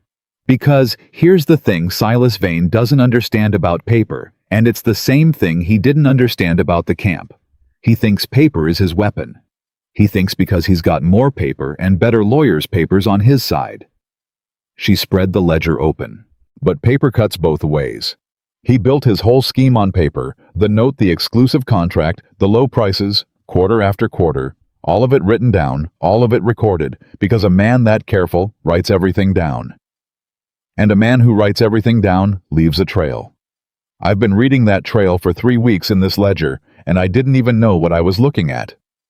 She looked up, and her eyes had gone bright and hard. I know what I'm looking at now. What she'd found, she laid out for Caleb that night page by page, in a voice that shook a little at the size of it. Look at the beef prices. Quarter by quarter, 2 years marching straight down. You always thought that was just the market prices falling hard times, nothing to be done. She traced the column. But look what he paid you in the spring of the first year. And look what the camp pays now that we know the camp pays triple. Silas Vane bought your beef at a falling price and sold it to the camp at a rising one, and the gap between what he paid you and what he charged them grew every single quarter. That's not a market, Caleb. A market moves both ends. This only moved one. He drove your price down on purpose year over year, while the camp price climbed, and he pocketed the whole spread, and he did it to every independent rancher on this mountain, not just you. She pulled out a second sheet, her own hand columns she'd built over 3 sleepless nights. I did the arithmetic. If the prices had held fair, just steady, you'd have cleared your note 2 years ago and never owed him a dime. The debt isn't real, Caleb. He manufactured it. He underpaid you into debt on purpose so he could call the note and take the land. The note is the crime, not the missed payment. The note itself. Caleb stared at the pages. He shook his head. That's just my ledger. My word against his. He'll say I kept the books wrong or I'm lying which is why we don't go with just your ledger. Eleanor's voice dropped. We go with everyone's. And that was the twist that turned the whole thing over. Eleanor had understood sometime in the last sleepless nights that Silas Vane's greatest strength was also the shape of his ruin. He hadn't cheated one rancher. He'd cheated all of them, every independent outfit on the mountain, the same falling prices, the same manufactured debt, the same notes held by the same company, the same trap closing on all of them, one at a time. So none of them ever compared notes, because a man being slowly strangled in private never thinks to ask if his neighbor is being strangled too. "How many other ranches owe Bitterroot?" she asked Amos. The old man thought. "The Kellers, the Dutchman Voss. Old man Petrie, before he died, his widow's got the note now. That fella down at Cedar Coulee." He counted on his fingers. 5, 6 outfits I know of. All of 'em sellin' cheap to Vane. All of 'em scrapin'. Couple of 'em lost ground to him already. Petrie's whole south section went to Bitterroot 2 years back when the old man couldn't pay. 6 ranches, Eleanor said. 6 ranches all sold beef to the same buyer at prices that only ever fell, all carrying notes from the same company, at least one already foreclosed. 6 sets of books, Caleb. 6 ledgers that all show the same pattern. She stood up. One rancher with a grudge is a man a judge might not believe. 6 ranchers, 6 ledgers, all showing the identical scheme, one already robbed of his land. That's not a grudge. That's a pattern. That's fraud. And a federal circuit judge who can't be bought lives for exactly that, because a man like Vane in a territory like this is precisely the kind of rot the circuit court was made to cut out. She was pulling on her coat. "We've got 5 days. I need to see 6 ledgers and get them all to Helena. So I'm going to go ask 6 proud, scared, ruined ranchers to trust a woman they've never met with the one thing they've got left, the proof they've been robbed. Tonight. Starting with the Kellers." "You're not going alone," Caleb said, standing. "I'm going alone to the Kellers because a woman alone hurt asking for help gets a door opened where a Rourke and his men get a rifle. You'll frighten them. They're frightened enough. Let me be the small hurt woman who understands Caleb. It's the truest thing I've got, and it opens doors." She paused at the door. "But I'll need you for the last part. I'll need you and every man who can ride. Because getting 6 ledgers is one thing, and getting them 3 days to Helena ahead of Vane's men is another, and Vane will know what we're doing the moment the second rancher talks. He always knows. So we move fast, and we move together, and we do not stop for anything." "Agreed." Caleb crossed the room and stood in front of her. "You walked under rifle fire for my ranch," he said. "You think I'm going to let you ride the valley alone at night talking 6 scared men out of their last hope? I think you're going to trust me to know how to do the one thing I'm better at than any man alive," Eleanor said gently, "which is walk into a room where everyone's given up and give them a reason not to. I've done it for your men. I did it for Pettibone and Duff and Wesley and you. Let me do it for 6 more. Then we ride to Helena together." She reached up without quite meaning to, and touched his jaw, the ruff of 2 days' beard, the first time she'd touched him when there wasn't blood or danger to excuse it. "Trust me one more time, Caleb Rourke. I've earned it, haven't I?" Caleb caught her hand against his face and held it there. "You've earned everything," he said low. "You've earned more than I've got to give. That's what scares me." "Then give me the ledgers and a fast horse," Eleanor said, "and we'll talk about the rest in Helena." She rode the valley for 3 nights. She went to the Kellers first, and Martha Keller opened the door a crack with a shotgun behind it, and Eleanor stood on the step, small and burned, and told the truth. All of it. The falling prices, the manufactured debt, the called note, the 6 ranches. And she watched Martha Keller's face change from suspicion to fear, to something harder and older than both. And Martha Keller said, "My husband coughs blood every night worrying over that note. You're telling me it ain't even real." And Eleanor said, "I'm telling you it's a crime, and you're one of 6 who can prove it. And if you'll give me your ledger, I'll take it to a federal judge who can't be bought." And Martha Keller went and got the ledger without waking her husband, and pressed it into Eleanor's hands and said, "You bring that man down. You bring Silas Vane down for what he's done to the men on this mountain. My Tom's dying by inches over a debt you say he don't even owe." P.E. Voss the Dutchman took more convincing, and the Cedar Coulee man refused outright until Eleanor laid Keller's ledger beside his own on the table and showed him the identical curve of the falling prices. The same hand of the same thief in both their books, and the man went white and quiet, and got up and fetched his ledger from a locked box and set it down and said only, "I thought it was just me. I thought I was a poor manager. 2 years I thought that." And Eleanor said, "He wanted you to think that. He wanted every one of you alone and ashamed. That's how the theft stays hidden. 6 men, each too proud to admit he's failing, never once asking the neighbor if he's failing too." And the cedar coolie man put his face in his hands. The Petrie widow was the one who broke Eleanor's own composure, because the Petries had already lost the south section, gone to Bitterroot 2 years back, the old man dead of the shame of it the following winter, and the widow, a small fierce woman near 70, listened to the whole of it, and then said, "So it wasn't Amos Petrie's failing that killed him. It was that man's stealing." And she was quiet a moment, and then she said, "I've got the old ledgers. I've got every one. I kept them because I couldn't bear to look at them and couldn't bear to burn them. You take them.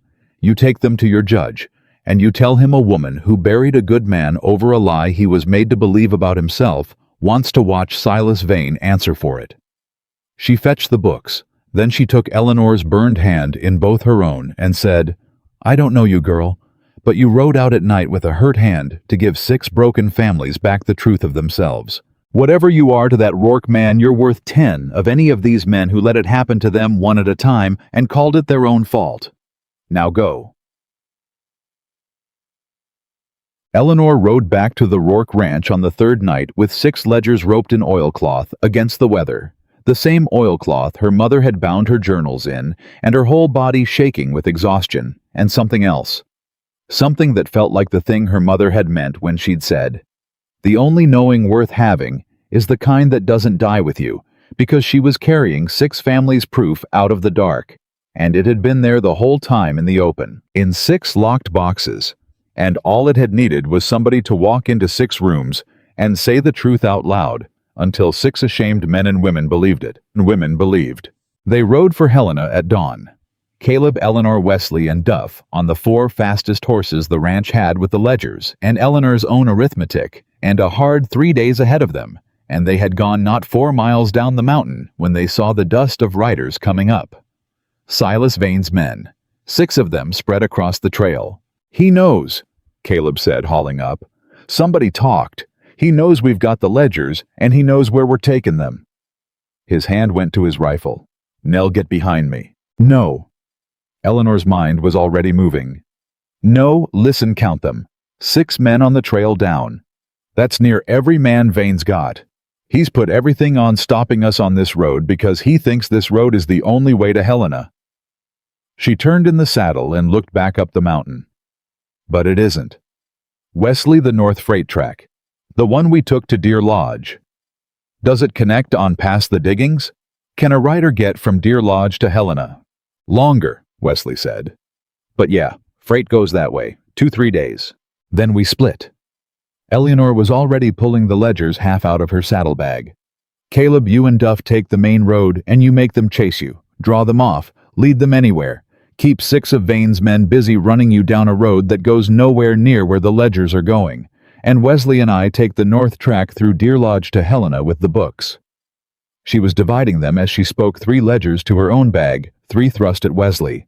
"They're watching for you, Caleb. You're the one they know. They'll chase the Rourke man and the fighting man and never look twice at a woman and a boy on the freight road.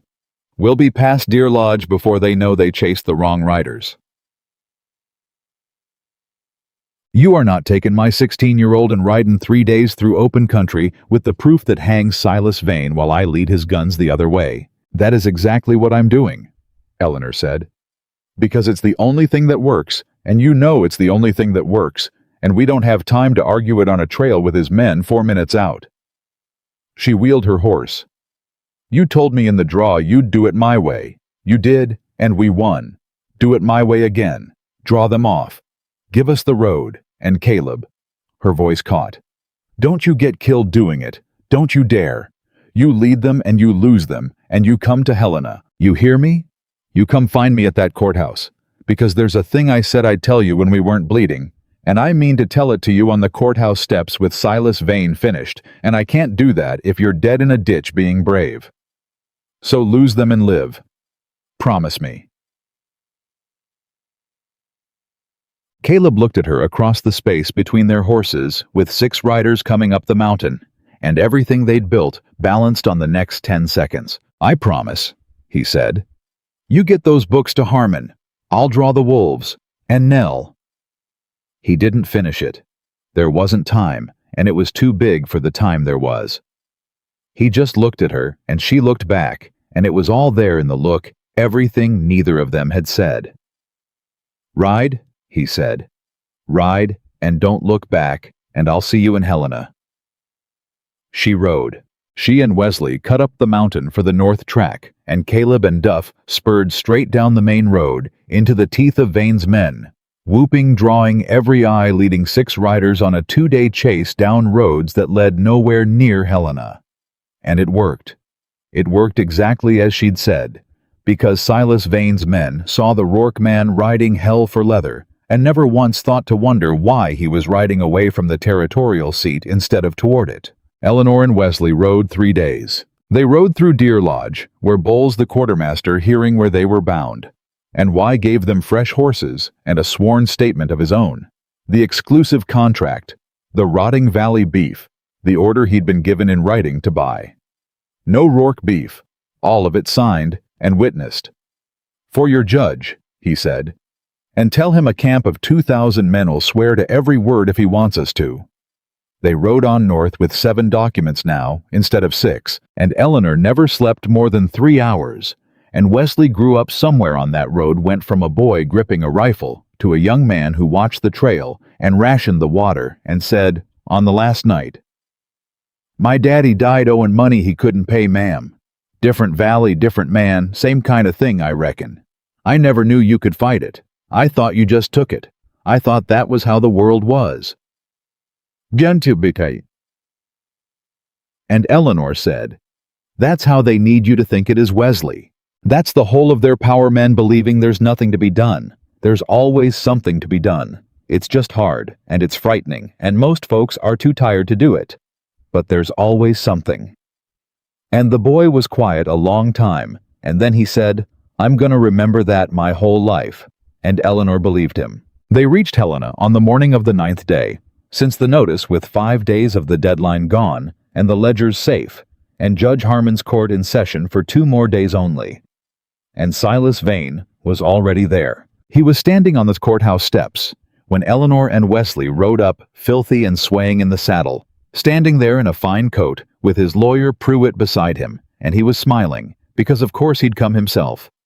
Of course, a man who thought 4 moves ahead hadn't put everything on 6 riders on a mountain road. He'd sent the 6 to catch what they could, and come to Helena himself to be sure, because Silas Vane never trusted a thing to hired men that he could ruin in person. "Miss Whitaker."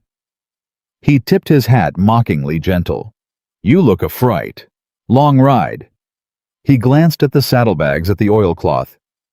"I do hope you haven't come all this way to waste the court's time. I've already spoken with the clerk, filed my foreclosure, all in order, quite legal, and I've mentioned to his honor's clerk that there may be a disturbed woman coming, wife of a debtor, likely to make wild accusations out of desperation."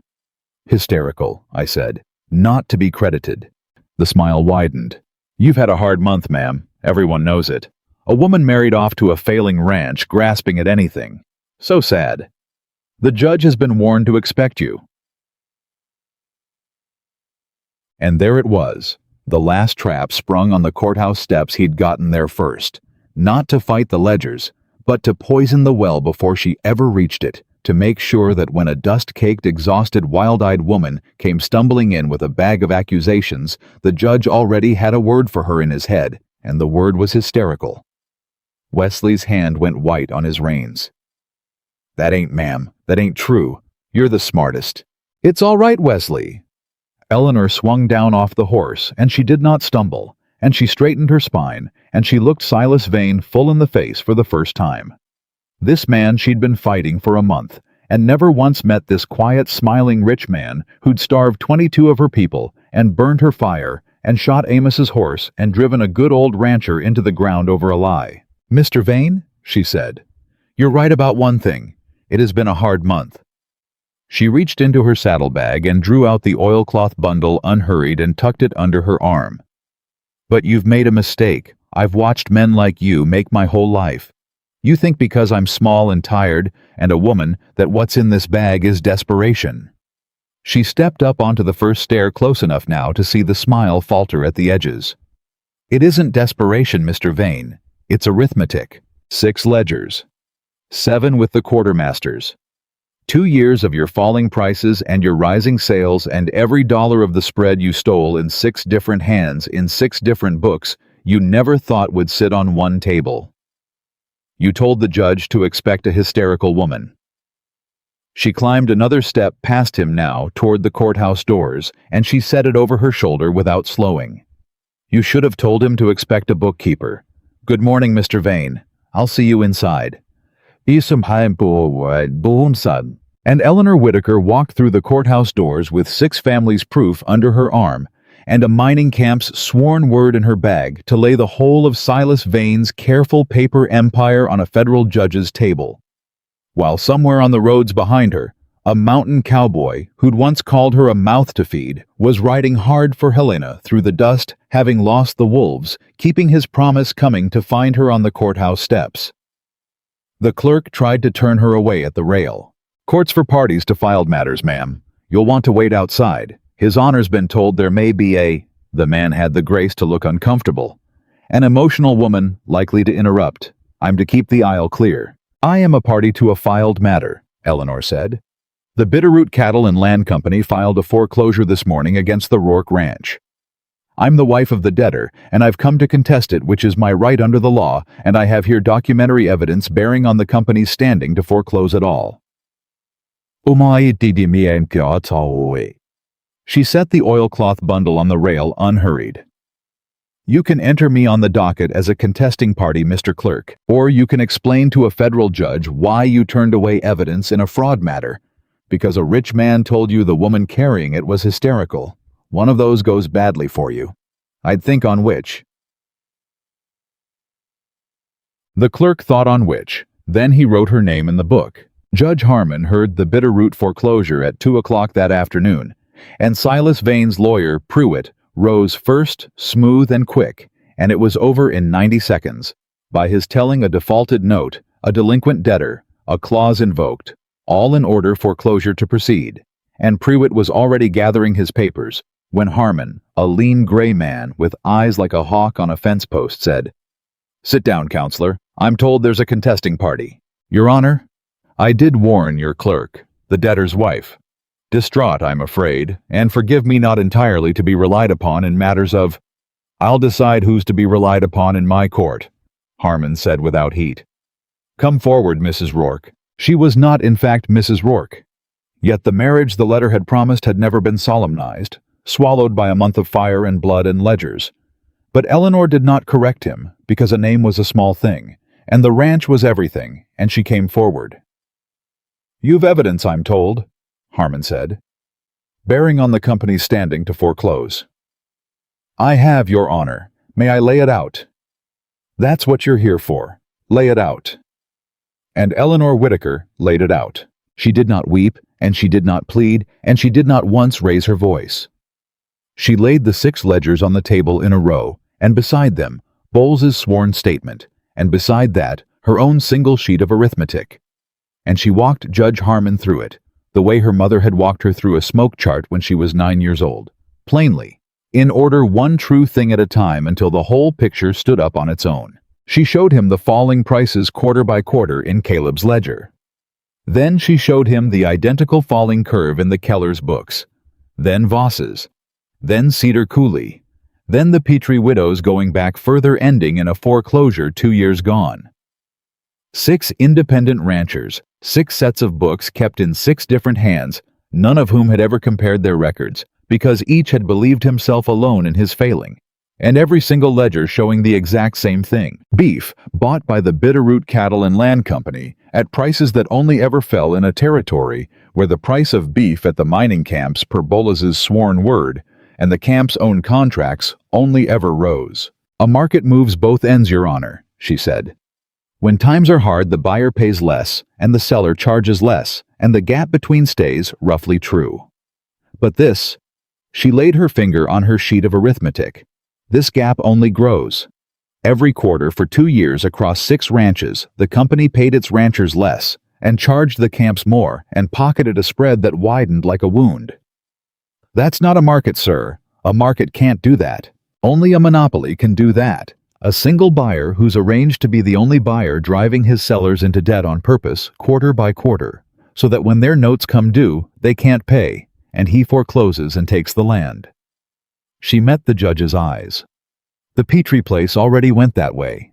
Old Amos Petrie sold his beef to Bitterroot at Bitterroot's falling prices until he couldn't pay Bitterroot's note, and Bitterroot took his south section, and the shame of it put him in the ground. His widow's ledgers are on your table, Your Honor. She'd like you to see them.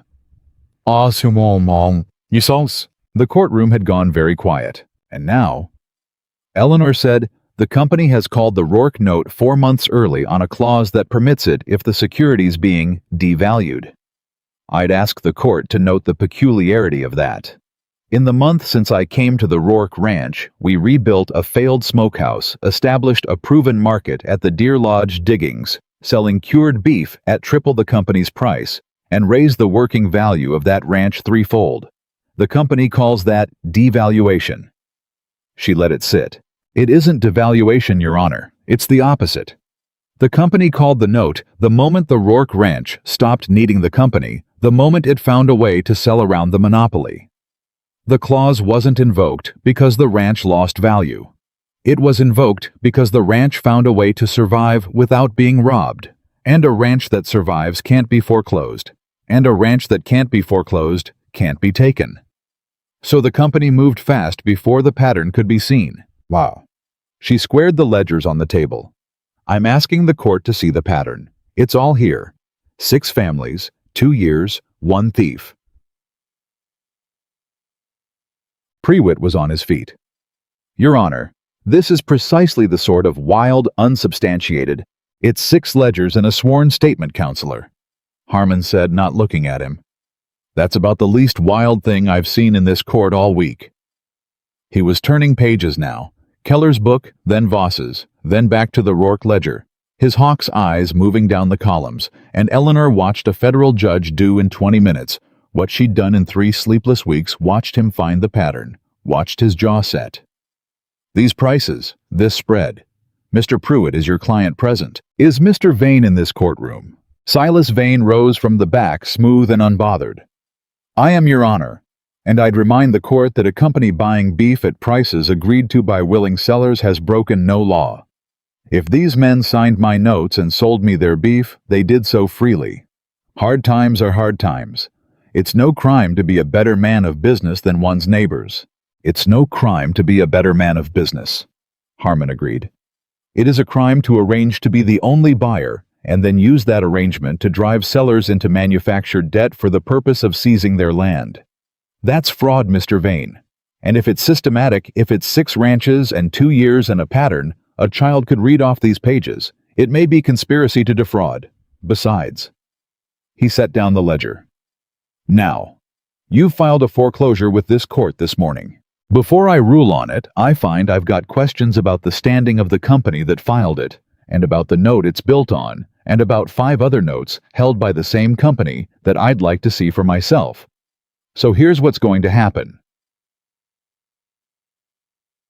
And here the whole thing turned over one last time. The final twist, the one Silas Vane never saw coming because he'd spent his life beating men who fought him one at a time and had never once been fought by all of them at once. "I'm staying the Rourke foreclosure," Harmon said, "pending a full inquiry into the business practices of the Bitterroot Cattle and Land Company. I'm ordering the company's books, all of them, Mr. Vane, the purchase records and the sales records, and every note you hold in this territory produced to this court within 10 days. And I'm notifying the United States Attorney for the territory, because if what these ledgers show holds up against your own books, this stops being a foreclosure matter and becomes a federal fraud prosecution." He fixed Vane with a look that stripped the smile clean off. You came into my court this morning to take a man's ranch. You may leave it having lost a good deal more than that. I'd advise you to retain a better lawyer than the one who told me a woman with 6 ledgers was hysterical." It was in that exact moment the words, "I'm staying," the foreclosure still hanging in the air, that the courtroom doors banged open and Caleb Rourke came through them. He was gray with 3 days' dust and swaying on his feet, and there was blood dried at his temple from wherever the chase had taken him. And Duff was behind him holding the doorframe, and Caleb had ridden 2 days, losing 6 of Vane's men down roads to nowhere, and then ridden a 3rd day straight through the dark to keep a promise. And he came through those doors, expecting to find a fight, expecting to be too late, expecting the worst thing a man who'd learned to expect the worst could expect. And instead he found a silent courtroom and a federal judge with 6 ledgers open on his bench, and Silas Vane standing white and stricken in his fine coat, and a small dust-caked woman standing at the rail with her spine straight as a fence rail and her burned hand resting on a stack of books. "Am I?" Caleb's voice cracked. He didn't know what he'd walked into. "Nell, am I too late?" Eleanor turned, and for the first time in the whole long month, through the rotten meat and the burned hand and the ambush in the draw and the 3 nights riding the valley and the courthouse steps, for the first time Eleanor Whitaker's composure broke all at once, clean through, and she pressed her burned hand to her mouth and she said, "No, no, Caleb, you're not too late. You're just in time." And then, because a federal judge was watching, and she could not throw herself across a courtroom, she said the only thing that would hold, "It's done. He's finished. The judge stayed the foreclosure, and he's calling the U.S. attorney, and Silas Vane is finished. You kept your promise, and you're not in a ditch, and it's done." Caleb crossed the courtroom to her past.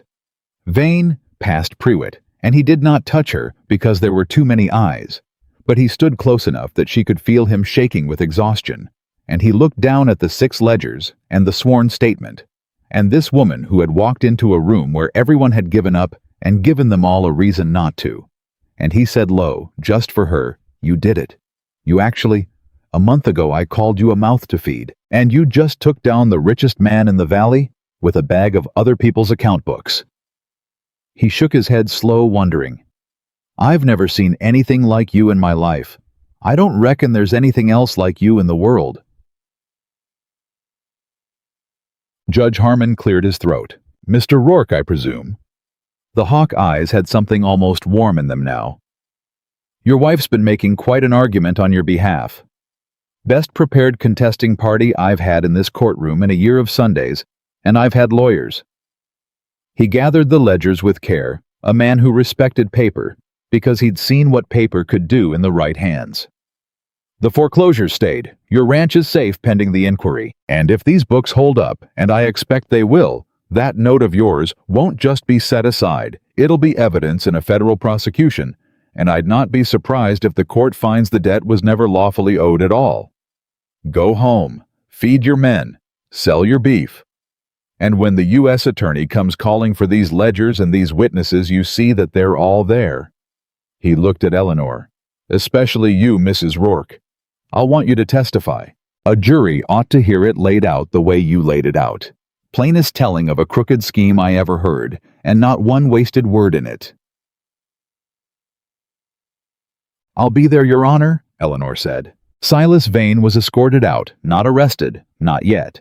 The law grinds slower than that, but a man whose books had just been ordered open to a federal court, and whose name had just been handed to the United States attorney, and every soul in that courtroom watched him go, and understood that whatever Silas Vane had been in that valley a month ago, he would never be again. On his way past the rail, he stopped just for a moment beside Eleanor, and he looked at her with something that was no longer a smile, something closer to a kind of terrible respect. "You should have taken the widower in Missouri," he said quietly. "A woman like you wasted on a mountain ranch." "A woman like me," Eleanor said, "was never going to be wasted anywhere, Mr. Vane. You just never learned to count what I was worth. That's your whole failing when you get down to it. You were always so busy counting money, you never once learned to count people." She held his eyes. "Goodbye, Mr. Vane. I'll see you at the trial." And that was the last word she ever gave him, and it was enough, and he went. They did not ride home that night. They couldn't have. The horses were spent, and so were they. They took 2 rooms at a boarding house on Helena's main street, and Wesley slept 14 hours, and Duff ate 3 suppers, and Eleanor sat on the boarding house porch in the cool of the evening with her boots off, and her burned hand unwrapped for the first time, letting it breathe. And Caleb came and sat beside her, washed now, the blood gone from his temple. And for a long while, neither of them said anything at all, because after a month like that, the quiet was its own kind of feast. Then Caleb said, "You told me something back at the Springs, after Deer Lodge. You said there was a thing you'd tell me when we weren't bleedin'." "I did." "And on the trail before we split, you said you'd tell me on the courthouse steps with Vane finished." "I did say that." "Vane's finished," Caleb said, "and we're not bleedin'. And I got no courthouse steps to offer you, just a boardin' house porch. But I reckon it'll have to do, because I've waited 3 days and a whole month besides, and I don't think I can wait through breakfast." He turned to face her. "So I'm askin', what was the thing, Nell?"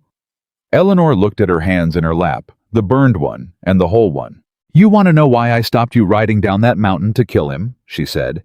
"The real why, not the sensible why about the law and the note. The true one."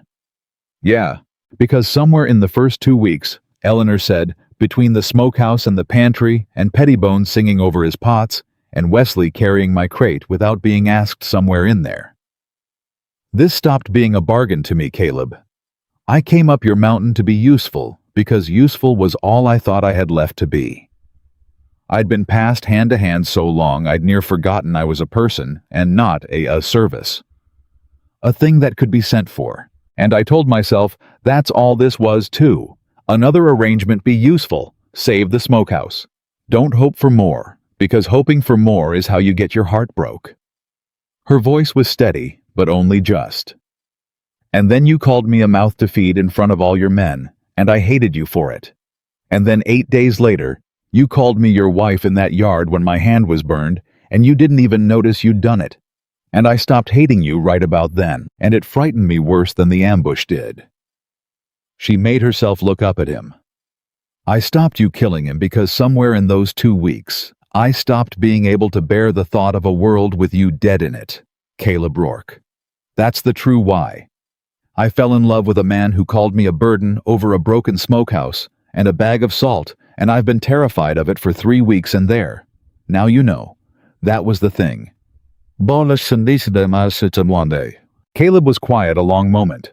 A month ago, he said, I'd have told you a man like me had nothing left to give a woman. I buried my father, and I buried my mother before him, and I watched 4 years of everything I built go green in a barrel. And I decided the safe thing, the only thing, was to need nobody and let nobody near, because everything I ever let near me either died or left. He reached over and took her burned hand, so careful, turning it palm up in his.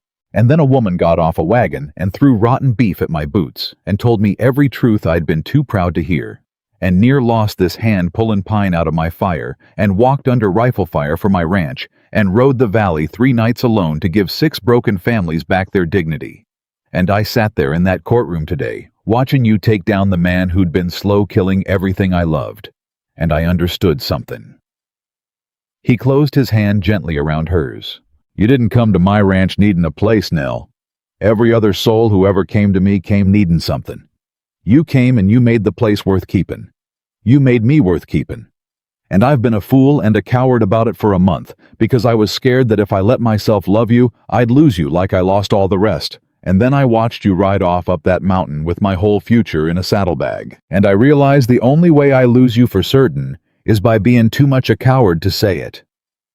He drew a breath. So I'm saying it. I love you, Eleanor Whitaker. Not because you saved my ranch, though God knows you did. Because you're the bravest, sharpest, truest thing I ever laid eyes on, and I'd marry you today for real in front of a preacher, if you'll have a hard, proud fool who took a month to learn what he had the day you stepped down off that wagon. Eleanor's eyes were wet, and she let them be. I'll have you, she said. I'll have you, Caleb, But not because you love me either." A laugh broke through the tears. "Because you finally learned to count people. That's the only thing I ever wanted from anybody. To be counted. You count me now. I can see that you do. And a woman can build a whole life on being truly counted by one good man." He kissed her then, on a boarding house porch in Helena, with the evening coming on, a month and a mountain, and a war behind them. And it was not a soft first kiss, and it was not a careful one. It was the kiss of two people who had bled for each other and stopped pretending they hadn't. And when it ended, Eleanor put her forehead against his, and they stayed like that a long while, and neither of them said anything. Because some things are too full for words, and this was one of them. They married in Helena 2 days later, before they rode home in front of a circuit preacher with Wesley and Duff for witnesses, and Judge Harmon himself standing in the back of the little church because he said he'd developed an interest in how the story came out. And when the preacher said the words, and Caleb slid his mother's ring carried in his pocket the whole month he confessed, since the day she arrived, too proud to offer it onto Eleanor's finger, the whole small church could see that this was no arrangement, no bargain, no marriage of convenience between a failing rancher and a woman with nowhere to go. It was two people who had earned each other the hard way and knew exactly what they were getting. They rode home to the mountain married. And the mountain, when they reached it, was not the dying place Eleanor had walked into a month before, with one crate and a carpetbag.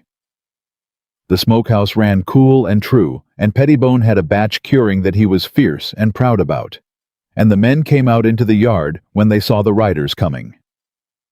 22 men fed, now paid, now standing straight, now, and Amos Reed came out ahead of them on a mending leg with his hat already off. And this time, when he took it off, it was not like a man at a graveside.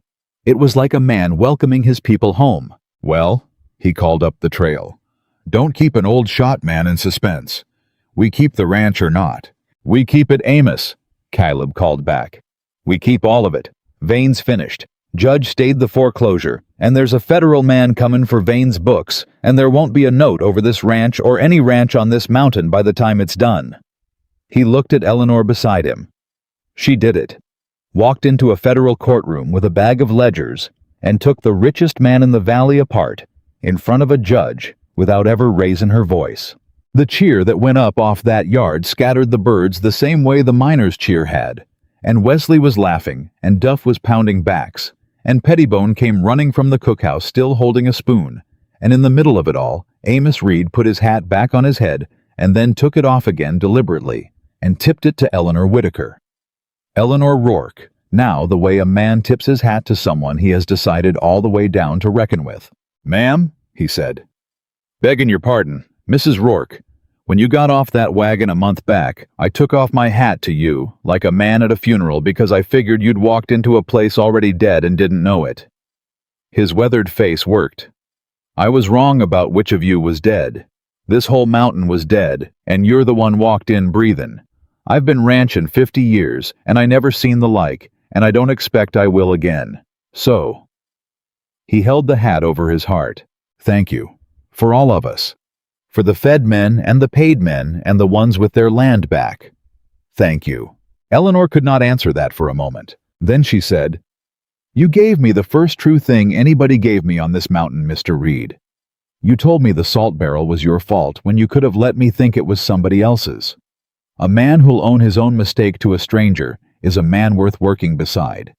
I knew right then this place could be saved, because it still had men in it, honest enough to save."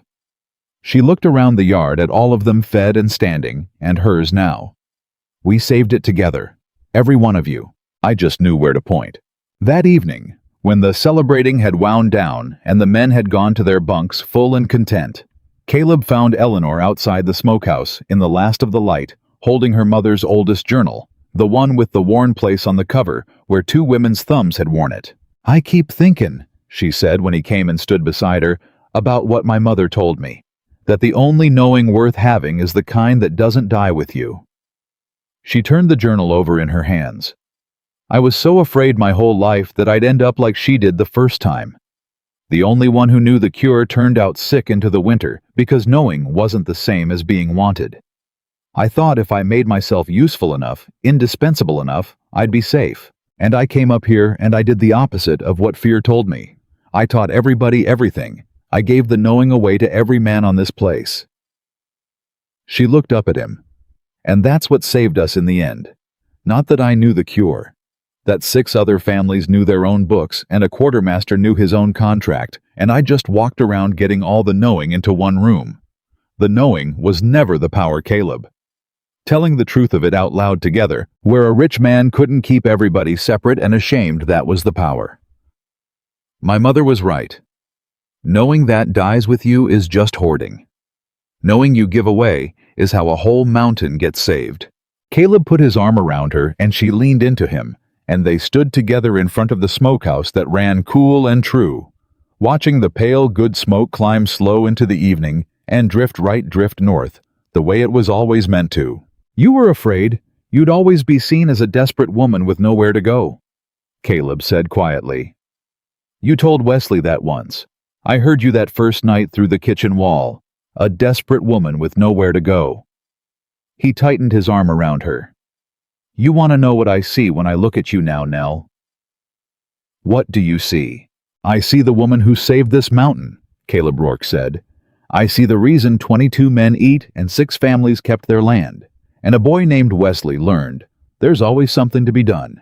I see my wife who came here with 1 crate and turned a dying ranch into the best-known provisions house in the territory, and who is going to grow old right here on this mountain, being counted, truly counted by every soul who knows her for the rest of a long and honored life." He turned her to face him in the failing light. "You didn't come here needing a place, Eleanor. You came here and made this place worth keeping, and made all of us worth keeping, and there is not a person on this mountain or in this territory who will ever again mistake you for anything less than exactly what you are." And Eleanor Whitaker Rourke, who had been passed hand to hand, called a burden and a millstone and a charity case, who had gotten off a wagon a month before, into the smell of a dying place, with nothing to her name but a crate of her dead mother's knowing, and a stubborn refusal to disappear. Eleanor stood in the arms of a good man she had earned and who had earned her on a mountain she had saved with her own 2 hands and her own sharp mind, and the plain, hard truth spoken out loud. And she knew, finally and completely, and for the rest of her days, that she was home, that she was wanted, and that she had never once been the desperate woman with nowhere to go. She had always been the only one who could see clearly enough to save them all. And now at last, every last soul on that mountain could see it too.